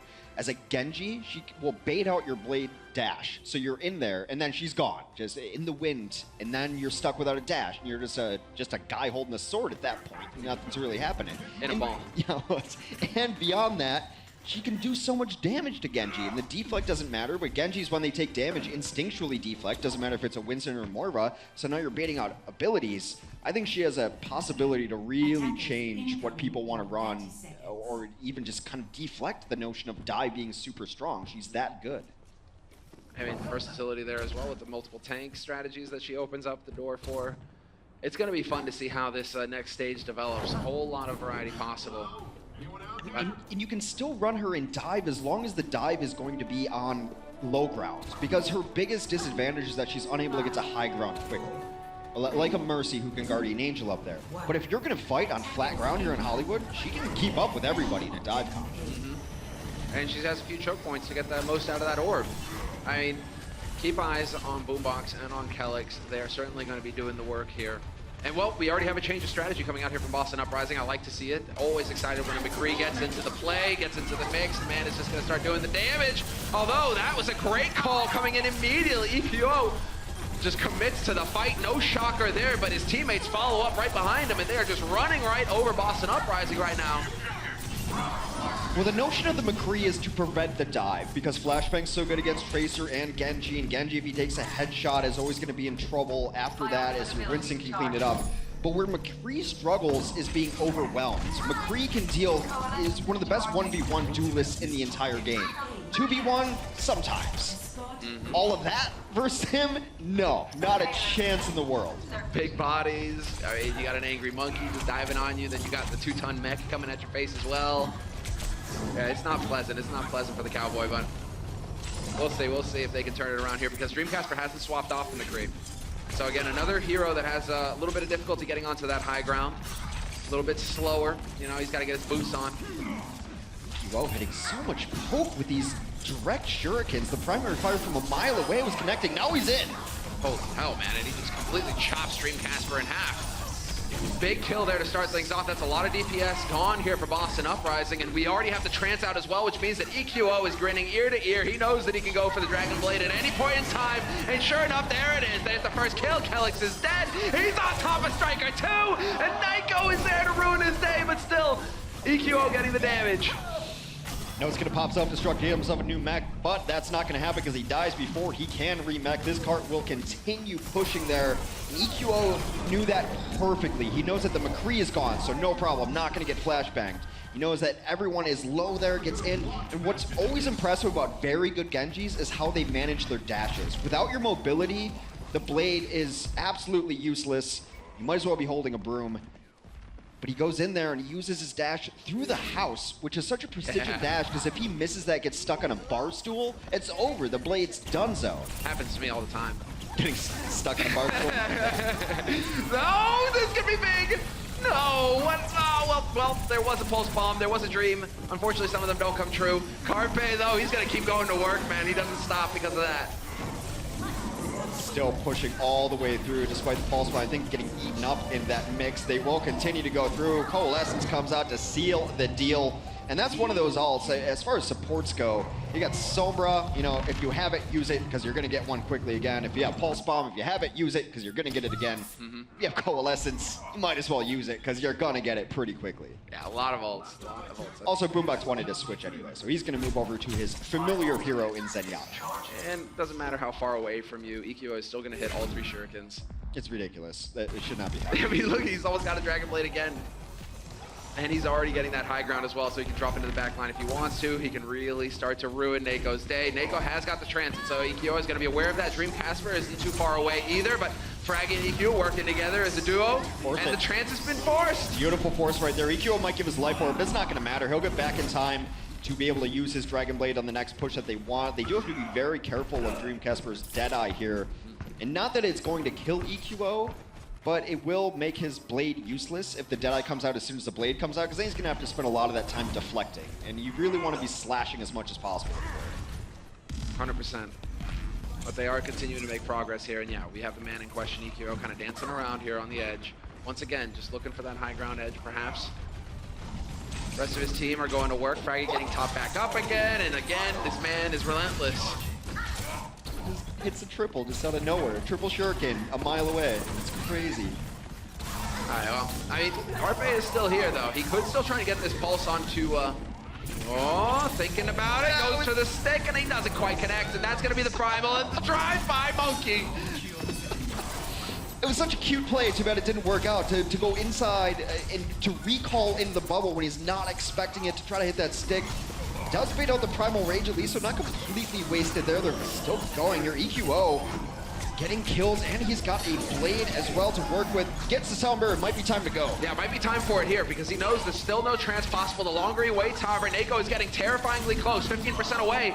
And there it is, Dream Casper eliminating both DPS for Philadelphia Fusion. Interestingly enough, EQO, I mean, he's held onto this Dragon Blade forever, and Nako's gonna have the trance for the next fight. Another reason I really love the McCree here is just because his inaction changes the way they play anyway. Much like a Widow where you have to play around sightlines, you're hesitant on the dive when you know McCree's back there babysitting. You need to call out flashbangs rather than calling out hooks. Does he have flash up? Can I go back there and not die immediately? And it changes the way you play as a pure dive comp without even him doing anything, really, just existing. Bit like how Widowmaker can change it in a blink of an eye. There we go, Carpe and EQO. But Carpe with the 2 monster kills, and he continues to do the damage. 3 kills for Carpe, and now he's going close quarters, and he pins Gamzu to the wall. No worries at all for this man in question. Striker desperate to get back into it, and he will. Able to buy a little bit more time here for his team. They are making progress. Oh my God, Carpe! All right. Let's see, and it's just so patient. He hits the headshot there as well, continues. I don't think he's missed a shot yet. The man is a monster. This is where Widow's so good, because how are you going to deal with this? You're not. You have to play on the cart constantly. No one can get back here to deal with this. They don't have the extra bodies to throw out there. So eventually, you're just going to get all picked off. Carpe shuts it down from the back line. That's the Widow play we're used to seeing on Hollywood Last. And especially from Carpe. The man never seems to have an off day. And we were talking a little bit about this during the break, Hex, where, you know, oh man, EQO, right? And yes, EQO with the flash plays, standing out, but Carpe always delivers. He's just always there doing damage and making plays that you almost take him for granted. It's the pinnacle of consistency so far in the Overwatch League, because almost every other DPS I can point to a bad day they had. And maybe they were playing a really tough team, and I get it, and I get the other team was shutting them down. It's really hard to think of a bad day that Carpe's had for about the last year. The man is just always on that super high level. Hollywood Last is one of those great points, though, and it reminds me a little of Gibraltar Last, especially in offense. If you can get the cart pushed up far enough, there's spots where you can put a Widow that you're just never going to get touched. It is simply duck hunt at that point, and the team has to play out. They don't have enough resources to send towards you or even distract you. Now, a Widow of my caliber misses all the shots, so I might as well not be there anyway. A Widow of Carpe's caliber, you can't deal with it. Yeah, Can't deal with it. I think checkmate. It became pretty clear there when he even just, it's almost like an afterthought, just pins Gamsu to the wall. Doesn't even care. It's like, yeah, I'll just go ahead and pick up the monkey too. I mean, I got all the squish already, so now let's go ahead and move on to the beefy targets. It's a great spot. The only way you really deal with it is you get 1 or 2 kills nearing the cart. You leave your big bodies back there, maybe send a Tracer or someone just to go pressure out the Widow, and hopefully pressure them out long enough that the rest of your team can clean up. But it's a tough spot. It's a really, really pressure offense. All right, well, Boston Uprising were fairly successful taking the first point on their first offensive side, and so now we get a bit of a rinse and repeat moment here for them, and they're going straight up the middle, no subtlety here. Dream Casper on the hunt right now, not quite gonna find the targets. Will eventually get in there with the rest of his team, and so making progress on this point. Philadelphia Fusion may be loath to let them have 1 tick here to start things off. They will contest, and now it's all about the kills, but when you're dealing with these tanks, how are you gonna do it? Well, you start out by killing Nako. That way the tanks actually die. Nako goes down very early to Carpe, knows where his targets are. Hooks will go back and forth. 9, neither really committing there, getting the kill, but Boombox, Coalescence. Actually, that was just an orb kill onto Note out of a suit. D.Va's so important against Moira because if you don't eat those orbs, they will collect their pound of flesh. They will get their 300 damage eventually. So D.Va needs to be in there eating the damage orbs so that your team doesn't have to worry about it.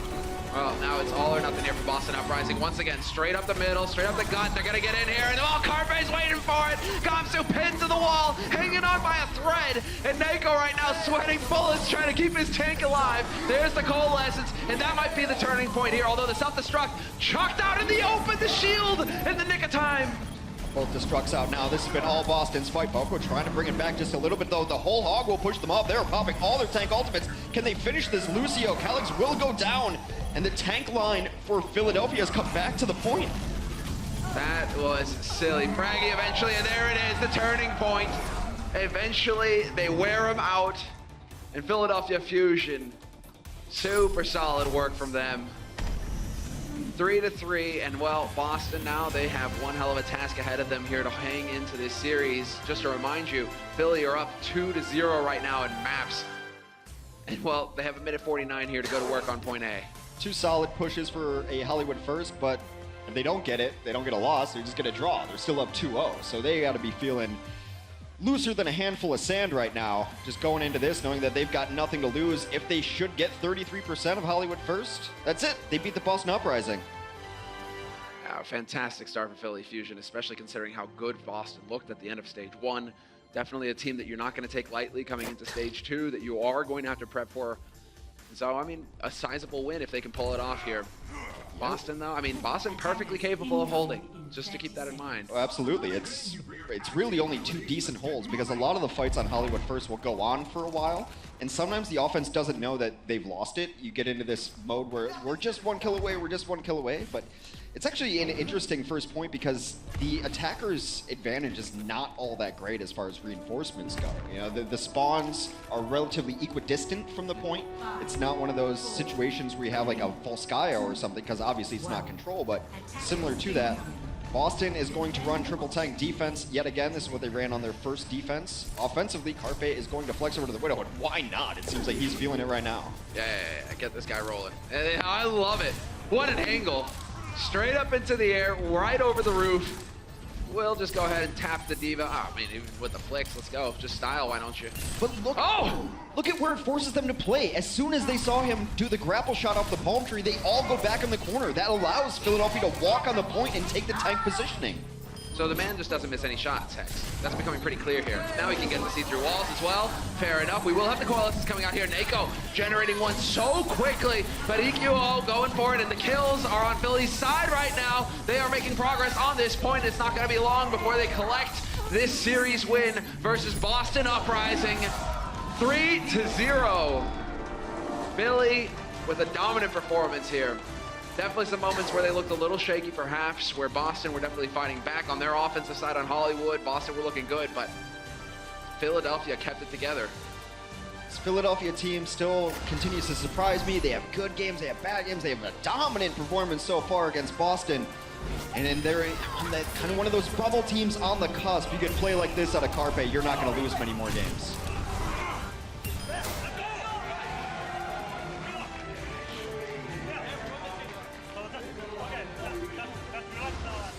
The Overwatch League is brought to you by T-Mobile, America's best unlimited network.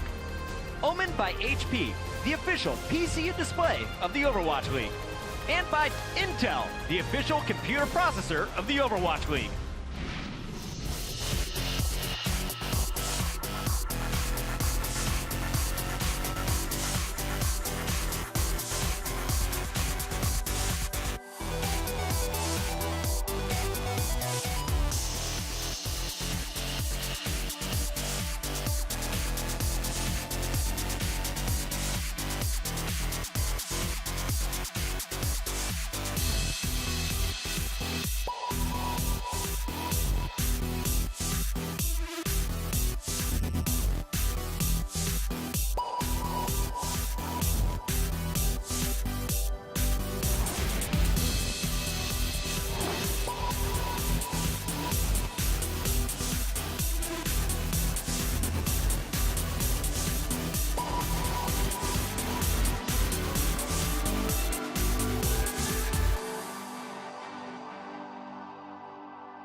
Zoe, welcome back, everyone. Now, earlier this week, I got to talk to the Seoul Dynasty. Ryu Jae-hong told me that during their off days, during the break, they didn't really practice. They spent a lot of time together as a team to just hang out and, you know, work on that cohesion.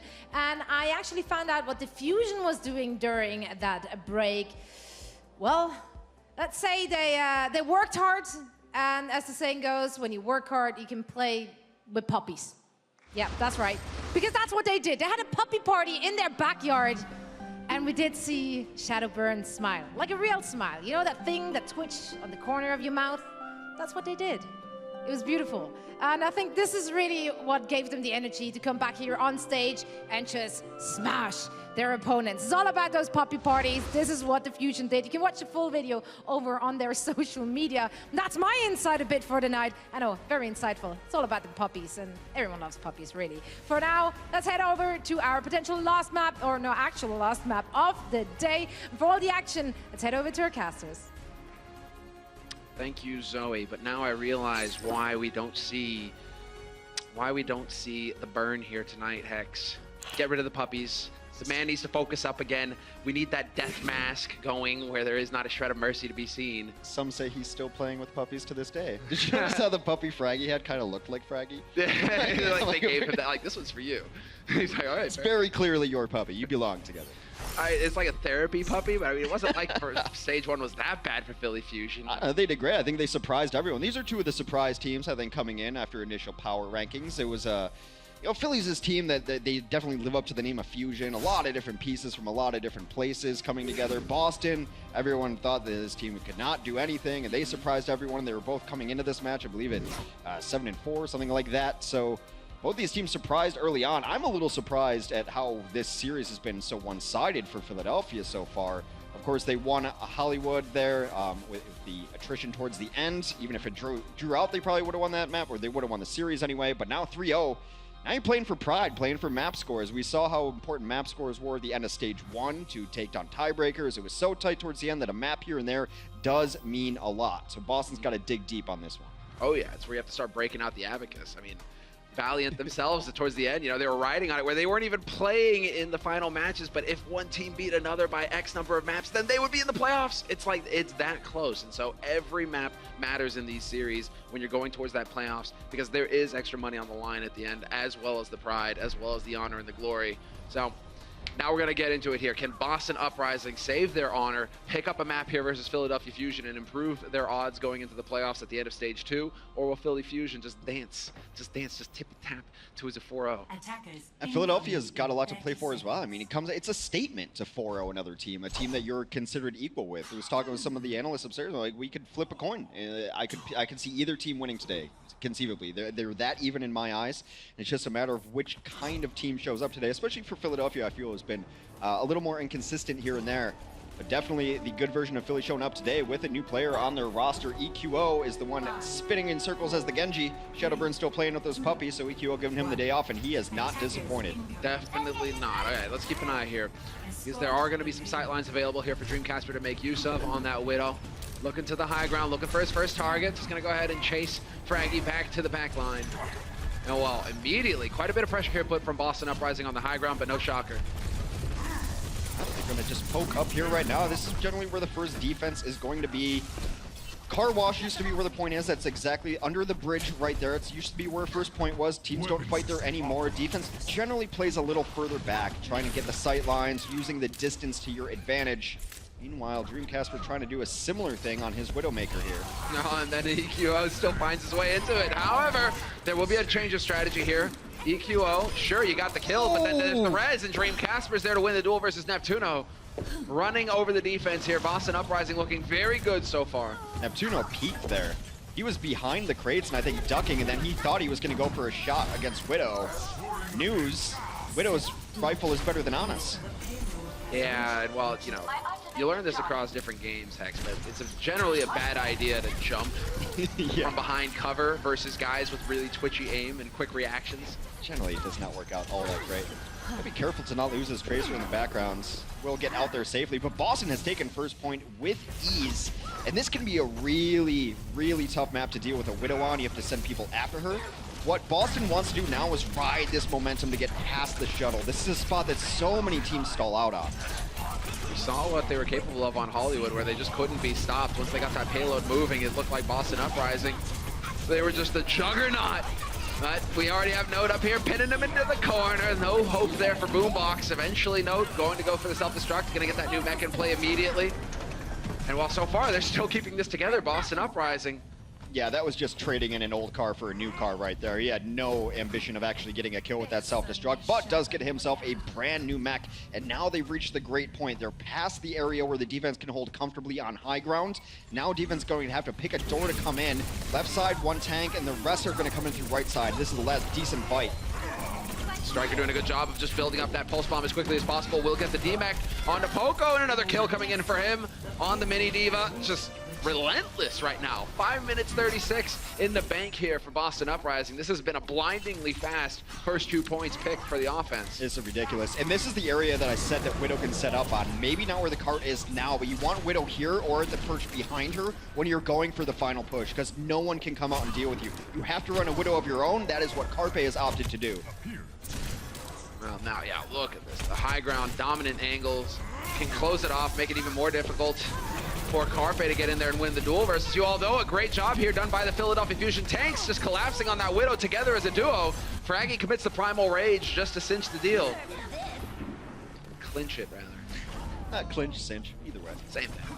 I mean, they're kind of like cinching the deal, you know? Like, yeah, like cinching it tight. Yeah. Well, regardless of that, EQO has his blade ready. He's got a Mercy in his sights, gets a free kill there. Give his life for it, though, unable to get into that Transcendence, which would have kept him alive. Now dueling Zumiata's on the point. All the trance is used here. Trancing out. It's an EDM festival. But, I mean, what's going on here? Because Boston Uprising, they continue to push. They continue to make progress. And, well, you're afraid to step out into the open, but eventually you will have to, Poco, just to contend on that point. Yeah, I do like that Philadelphia switched over to a Widow, because if you get your Widow set up here and you don't have an answer, well, that is answer deleted as Carpe gets headshot. That was spicy. That was spicy. Oh, God! Get out, EQO, he dashes in, eventually will not find the kill. Gamsu there with the peel, keeping his Widow alive. It's a really great bait, though, to make sure that he kept after him for Dreamcasper, because Dreamcasper saw that he had his Mercy with him. There's no way he's going to end up dying to that, gets all the damage he needs, finishes him with a melee. This kill feed has been white the majority of this map, and they're going to have to switch it orange if they have any hope. They do not, can't even get out of spawn. An amazing offense from the Boston Uprising. Remarkable work. Stats pretty one-sided here for the Boston Uprising. Hardly anything to say for Carpe. Well, I mean, for Carpe tried. Let's say he tried, but really right now there wasn't much going for Philadelphia Fusion on that first half defense. He tried so hard. He tried so hard. Got so far. That is one of the most legendary interviews ever with Neo from CS. Yeah. Nicest guy. And they just completely stomped their opponents into the ground. And while interviewers asking him afterwards, you know, like, what, do you have anything you can say, you know, that they tried? He's like, they tried. They tried. And it was clear that he was obviously just desperate to find something nice to say about his opponents, because he's just a respectable player, right? Just loves, you know, never says a bad word. But I mean, that was just the most unintentional BM. It's a difficult point if you're running pure dive defense, especially last when you're like, or the second point rather, where there's two small doorways to get in. Neither of them are great, and you get pushed all the way back there. And then when you want to dive in on shuttle phase, you're giving up the high ground advantage. Shuttle phase is generally where you want to get a Silver 76 or a Widow, someone to just hold high ground and make the offense have to deal with you up top. Make them try to take away high ground. It's a lot easier to hold than it is to take. Oh, we did see that from Boston, man. They didn't waste any time at all, just getting in there, not allowing Philly to set up on that high ground, just constant challenge. And well, that is one thing that can happen with these sorts of scenarios where Philadelphia Fusion might have kind of let their foot off the gas, you know, right? They won the 3 maps, they've won the series, you know, you kind of mentally check out. That's something that they're going to have to deal with here going forward, because we're not joking around when we say that every map matters when it comes down to playoffs time. You can't afford to give up a map versus any of these teams. And so Philly need to turn it around. We saw it on Hollywood where they got rolled on defense, but then flipped it around and just pummeled them into the ground on offense. So Philly are definitely capable of turning it around. We got very similar compositions here. Philadelphia going to run a Widow of their own, so the Casper versus Carpe battle continues. Chapter 2. And Carpe, there it is. He gets spotted though. Got plunked a little bit, gonna get himself a big health pack in here. And then they will just continue to take their free push overall. Defense not really gonna contest this one too much. Just gonna let them push until they feel comfortable initiating. AQO not quite gonna get the reflect. He will consistently deliver with the shurikens. That comes as no shock now. And you gotta be careful, man. You cannot give this guy room to work with. He's gonna generate that Dragon Blade so quick. You blink, you miss it. And you get a shuriken to the face too. There's still, I feel like both teams are waiting for a pick before they full on engage on this. Of course, at some point the onus is going to be on the defense as they keep giving up a lot of push on the card on the ground. They do finally send a tank over there to stymie that push. Now I think Fireworks should be going here any moment now. EQO in a bit of trouble, has to back out. And he's kind of caught in the corner here. Oh, had an opportunity perhaps to really jump in on Dreamcasper, but Dreamcasper, he has got Striker there to watch his back. He's not alone, but EQO does get the DMAC on no. Dreamcasper, however, will find the kill on him. And so now Carpe has to come up big here to try and turn the tide. He needs to get a kill on one of these DPS. And while he's hunting right now, he's hunting for note, but he doesn't quite connect. Meanwhile, Dreamcasper has the ability to see through walls right now. It has not helped him so far.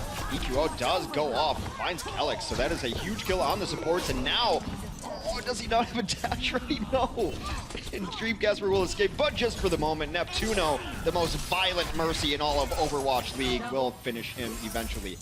This next push is really important because these spawns, they are going to get out from the terrible stagger spawn that happens on Gibraltar.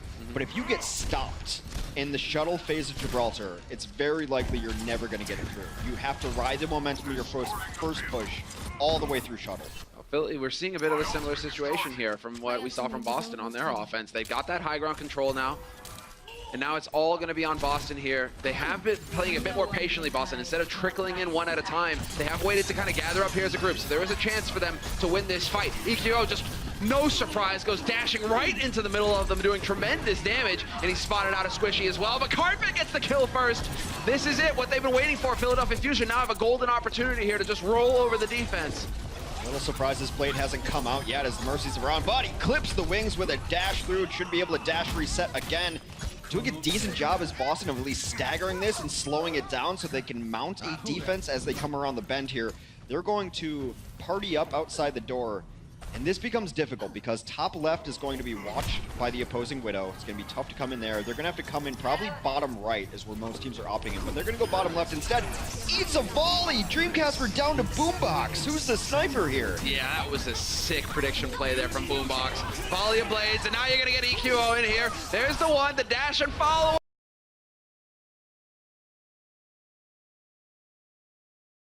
End it. But there's still a chance here with so many alive. Neptuno's got the Valk out. He's going to be getting that chain healing going, and EQO reigns, well, definitely, partially, sort of supreme. I mean, what? It sounds like the worst pizza order ever. I don't know. Can I get a definite partial supreme? They only give you the pepperoni. They're like, dude, that's a partial supreme. It's like, and you only get half the pizza with pepperoni too. Yeah. You don't even get the full pizza. That's brutal. It's what you ordered, sir. Sorry, I'm just doing my job. Got it. Widow duel is going to happen towards the end here. Neither team has switched off of that Widow. It's been pretty even so far. Casper's going to have the ability to see through walls momentarily. They're just going to take the free push up the hill. No teams are really holding at the bottom of the hill because they've been kind of blown out there. It's an artificial choke that's nice to hold if you can get it. EQO in trouble. EQO dead. That might slow down and signal the retreat for Philadelphia. It will. It will, it will. And pay attention to the times here. Boston Uprising, they did it in 3 minutes 43 left in the bank, and Philadelphia Fusion have just crossed that line. And so now Philly really have to tighten up their game. Striker on the flank, kind of generating that ult as quick as possible, farming up on those tanks.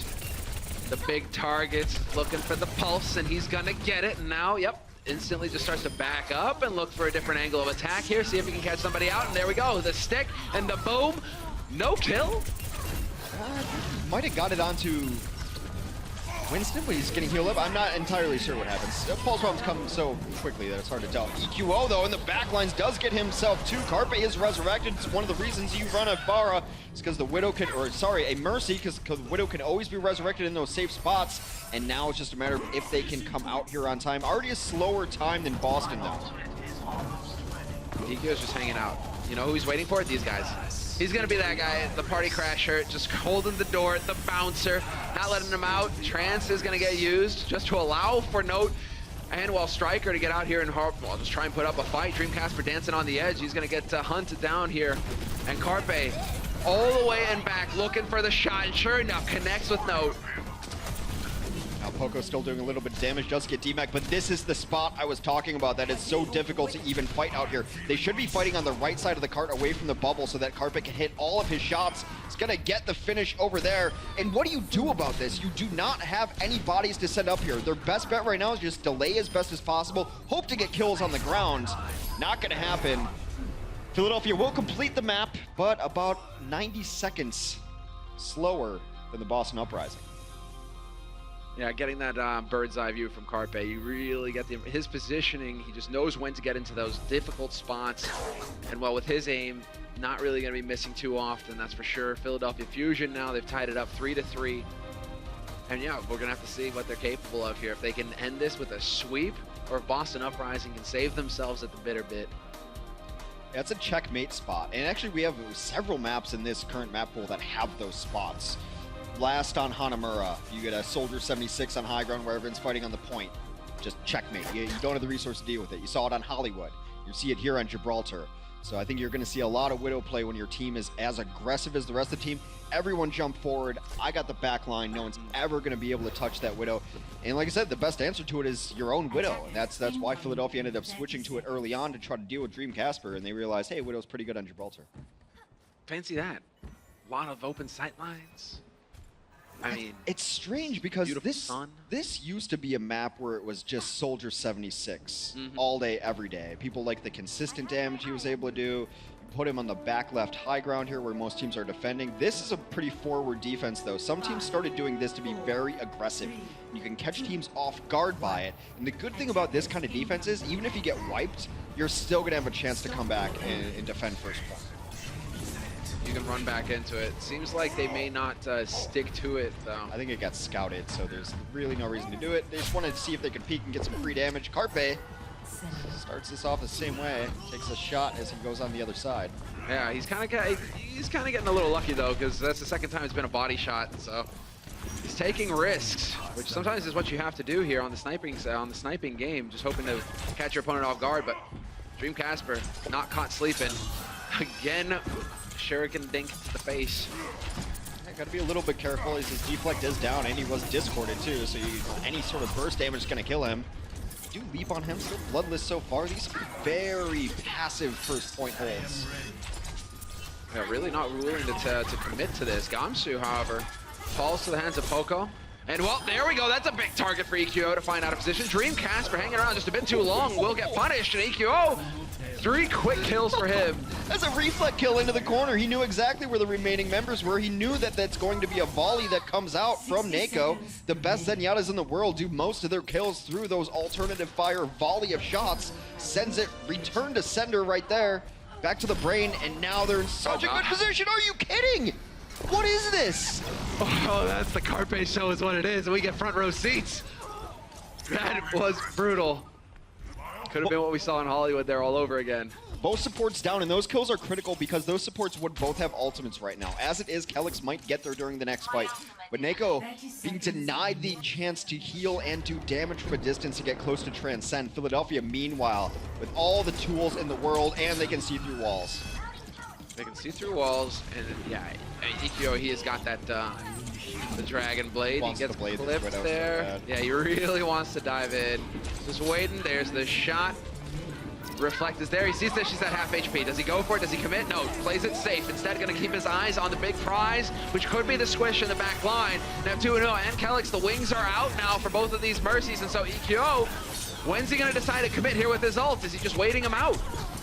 Trying to find the right targets he wants. You're trying to connect the dots when you have this ult. You want 1, 2, then 3. You want to find your dash targets set up in correct fashion.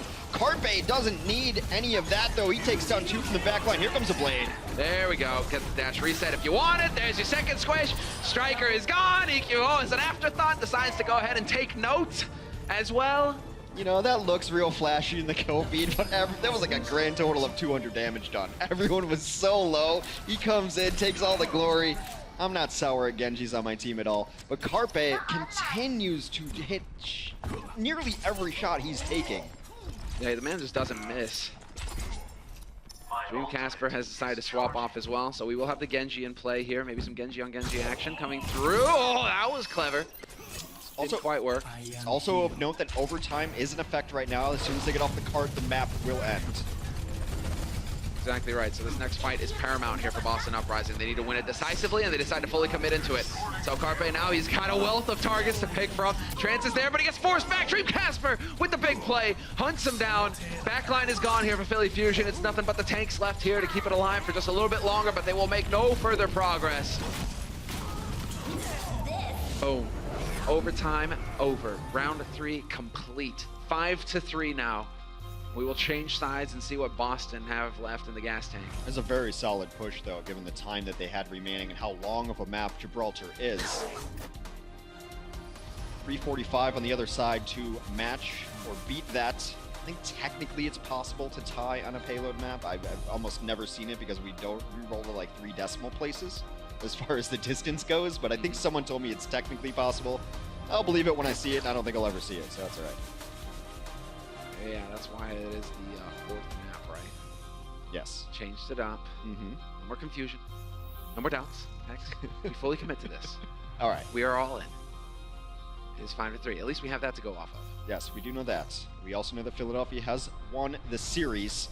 He's playing for extra map points at this point. That is the golden, or perhaps even an orangish hue box of victory. That's where Philadelphia got the payload to. That is where Boston is aspiring to push it to as well. But I gotta say, Philadelphia did such a good job on that offense. They weren't stopped once. It seems like Gibraltar right now is a very difficult map for teams to defend upon. It's the continuation. I'm just glad when, you have that question mark of, are we going to see Widow anymore now that Mercy, is definitely on the back burner?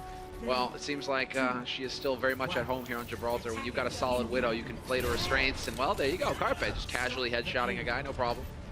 So you always see Mercy when Pharah's in the meta, and Widow can offer a lot of those same things. She has the verticality, maybe not the instant verticality, but on a pretty low cooldown, so that gives Mercy the escape. It's a very resable target. Widow dies in places that she can get res, and it's also a hero that benefits greatly from damage boosts. So while Pharah and Widow seem like they're not exactly the same hero, they give Mercy a lot of the same options. That is an option right to the brain of Neptuno. That's it right there. It doesn't even need the damage boost when you hit the headshot. Dream Casper there with the 1-tap. And well, Gamsu swap to his perspective now. He does get healed back up. He's gonna go launching right into it now. Gonna go ahead and try and body block Poco out of this. This is all gonna be the whittle in gameplay here. Neptuno is back into it, so he's gonna be able to try and heal his teammates up. Keep working his way towards that Valk. Dream Casper to get resurrected, and he's to try to get some damage going for his team from the back, but Carpe puts him right back down. Well, this is a changing point here. This is something that we haven't seen quite yet on this map. Aggressive holds. I think the aggressive hold after your first hold is really smart too, to see what you can get, because sometimes teams aren't thinking like we need to stay in spawn until we can come out as a group, right? You can catch someone unawares of what's happening. That very first push, they're coming out as a unit and they're coming all together. Second time, you can kind of clean up on small mistakes by playing more aggressively on the defense. Hey guys, whoa, buddy! Hey, that Nako having none of it. EQO, I'm pretty sure was feeling pretty good about himself there. Had him all in the hallway to himself, ready to hack and slash him to bits. Instead, he gets completely obliterated. Hey guys, that they just slam the door in his face. No hanging out with EQO right there. Poco's gonna have a self-destruct. He might need to use it soon just to buy a little bit of time. There it is, right on top of the carts. They do have dueling self-destructs. Oh. Node actually gets Poco, gets the better of it. A resurrection comes in though from Neptuno. Back to full strength. Boston has to retreat, only 4 up for them. They're gonna back out. Hopefully not stagger! Carpe! Exactly, just what he needed. That feel-good headshot. He didn't like Lucio's music. It's been on repeat for days on the radio. Finally gets him in his crosshair, Hex. Look, we're just below a minute and 20 seconds here. If they get this to the box that they need to, the box of victory, it's going to be an overtime. It's going to be an epic overtime push because that clock is running out quickly. Man, Carpe just hanging around in the front lines here, taking those shots. Oh, just barely misses out on Striker. That definitely was cutting it a bit fine. And so eventually will get dove. Not going to be a problem. He has his grapple if he needs it. There's Dream Casper, though, looking to do the damage, but the trance is there to cancel out the Dragon Blade. Beautiful Transcend. They will try to regroup here. The problem is they had to go back so far to defend that with the Transcendence that they gave up a lot of ground up front here, and a lot of the tanks died. Point will be captured. 30 seconds on the clock. They have to stay on this card for the remainder. Not allowed to leave. They've all got ankle bracelets. Not allowed to leave the payload. No. Yeah, kind of keeping an eye on him. Dreamcast his, has a little bit further range. That's cool for him. See if he can make use of that. He's allowed to wander. It's work release. He's out there. Carpe nearing being able to see through walls. Casper has given up the ghost on his Widow Blade. He's decided that he's not going to out-Widow Carpe. Sometimes Carpe is just feeling it. Neptuno dies swiftly again. That is 2 quick times. These kills are going right back and forth, but you're right, Kellex and, well, now we're losing the back lines here in these fights, and that could make things a bit dicey. Who's going to be hitting the shots? And, well, you've got Carpe still alive here, holding this long angle onto the point. Could get a bit dicey here if you're Boston Uprising, and that's going to allow for Fraggy to have the room to get back out here and start contesting as well. Just got to be really careful, though. A really nice play on the card, though, from No, not giving any sight lines. They're going to jump in with Winston, but damage-boosted Widow going to crack that shield very quickly. There's the sound barrier. That could give them a little bit more room for maneuverability. Never mind, Carpe gets a headshot on Gamsu. He's done with the monkey. He is tired of it. Fraggy, in the meantime, will find Kellex. Self-destruct going up as well as EQO goes to work, and there it is. Done and dusted. Philadelphia Fusion sweep the Boston Uprising. A 4-0 victory to kick things off here in stage 2. A little bit of revenge there. Philadelphia looking very good to start out this second stage. A team to keep your eye on. They've got a full roster, a lot of players from a lot of different places. They truly have fused together. EQO made his debut, Carpe doing Carpe things. They did all of this without Shadowburn, who a lot of people consider is their best player. Let's see who the desk thinks is Philadelphia Fusion's best player. Great cast coming in from Semler and Hex. Great job by Philadelphia Fusion, though. I don't think anyone predicted this one, especially Bren at halftime. I did. Bren, you said Boston would come back and win 3 straight. That did not occur. Yeah. Let's talk about why it didn't as we roll the highlights from game number 3. As we went into our third map, we're keeping our eyes on EQO. What is this Genji going to be able to do in the second half? Well, basically the same thing he did in the first half. Yeah, I mean, essentially the guy just kind of turned up, didn't he? I mean, what a hell of a performance for a guy who was just coming in for his first game in the Overwatch League. That's all I'm saying. I mean, he definitely turned up big time, and he had big boots to fill, filling the boots of Shadowburn, which people would widely regard as one of the best Genjis in the league. Yeah, now I've been hard on Bren throughout today. But he was actually right in one thing, and that was that Boston Uprising, they had to play their dive composition better, and going into Hollywood, it looked a lot closer, it looked a lot crisper and cleaner, because Dream Casper, Striker, and Gamsu sorted out the dives on Hollywood. So I'll give you some credit, Bren. Thank you. Boston Uprising, they got their game together, and it looked a lot more crisp, but it didn't carry all the way through. Let's talk a little bit about Boston here. Last time they get the 4-0, today they get 0-4. We saw Kalios back in the mix for Li Shang Tower. We saw Note in the mix as those two have been trading the off tanks.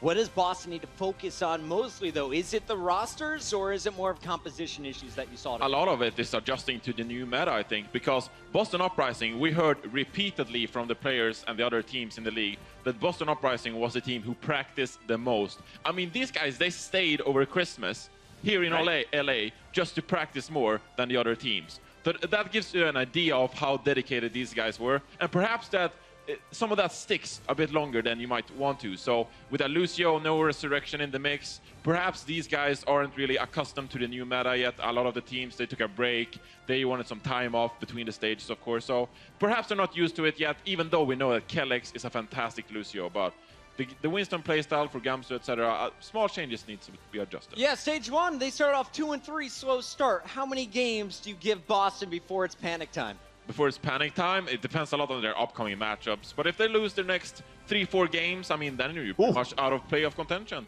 for stage 2. Today, Philly jumps over top of Boston in our standings. Bren, who are the standout players from this Philadelphia Fusion? We talked a lot about EQO. Who else deserves a nod tonight? Yeah, for sure. I mean, it's going to be Carpe, right? I mean, I think it would be a bit disingenuous if I didn't talk about Carpe. The dude actually turned up massively on Hollywood. I mean, he flexed over to the Widowmaker towards the tail end of Hollywood itself. Was popping off heads ridiculously fast. I didn't even know it was quite possible, to be honest. It was just up close and quarters. It's like he's playing Reaper, but it wasn't. It was a sniper rifle, not shotguns, believe it or not. But still, like... Shotgun snipers. Shotgun snipers. And even in Gibraltar itself as well, Carpe was consistently outperforming a lot of the other enemy teams, right? On Boston, it feels a bit weird to say that Striker and Dreamcast were being outperformed in that regard, but if there was anyone to do it, it's going to be Carpe. And if you missed any of the earlier games, go back, watch these VODs, because Carpe hit some of the nastiest snipes at the shortest ranges we have seen in the Overwatch League so far. And Carpe, he's been our player of the match, sponsored by Omen by HP so many times, but today, our new player of the match, sponsored by Omen by HP. It's EQO, his very first match, his first time on the stage, and he handled this well. I mean, what a beast. And he was so calm as well. I mean, when you looked at those Dragon Blades, especially on the overtime, on the Gibraltar, of course, on the overtime pushes, I mean, he held onto that Dragon Blade for ages. So it was so nice to see, you know, some anecdotal history of Overwatch. He was trying to qualify for Contenders Season 0. I was the one who knocked them out on Misfit. So it's nice to see him back on the stage, and in the Overwatch League when I was the one who knocked him down and prevented him from playing on Contenders. You both made it onto the broadcast here somehow. Congratulations. But my job is far superior because I don't have to lose. He doesn't either. He's 4-0. All right, EQO, congratulations on tonight's performance. Philadelphia jumps Boston in our leaderboard as we take a look at the global standings here. You can see it all started. It was Outlaws over the Spitfire, New York over the Mayhem, and now Philadelphia over Boston Uprising. What does that mean to the overall? Well, we still got New York on top. Houston is going to lock down their number 2 spot, and you can now see the Fusion in the top 50%. And Houston aren't slowing down, Bran. Bran, are we going to see Houston Outlaws number 1 this stage? Houston Outlaws number 1? I mean, why are you putting me on the spot? That's Puckett's job for you. What's going on? Well, I just want to talk about how great Mono was on Lucio today. I am going to answer. Well, to be fair, he was a very good Lucio, but I don't think we'll see Houston particularly on top. However, they are a good team, and they're a playoff contender. That's a very diplomatic. Very nice job, Brent. Very nice job. For now, Houston is number 6 in our Stage 2 standings. We should remind everyone at home, yes, the regular season has 40 matches, but Stage 2, it's just 10 per team, and you can see it was all about those map counts for the Gladiators, Dynasty, and Philadelphia with their 4-0. They join our top 3 here in Stage 2. Tomorrow, the action really heats up, though, and it all starts at 4 p.m. If you miss this match, you are messing up at life. Call out of work because you got to watch London versus New York. It opens up at 4 p.m. So many more games coming your way. It's the regular season Stage 2, and the Overwatch League continues on a big Friday. We'll see you then.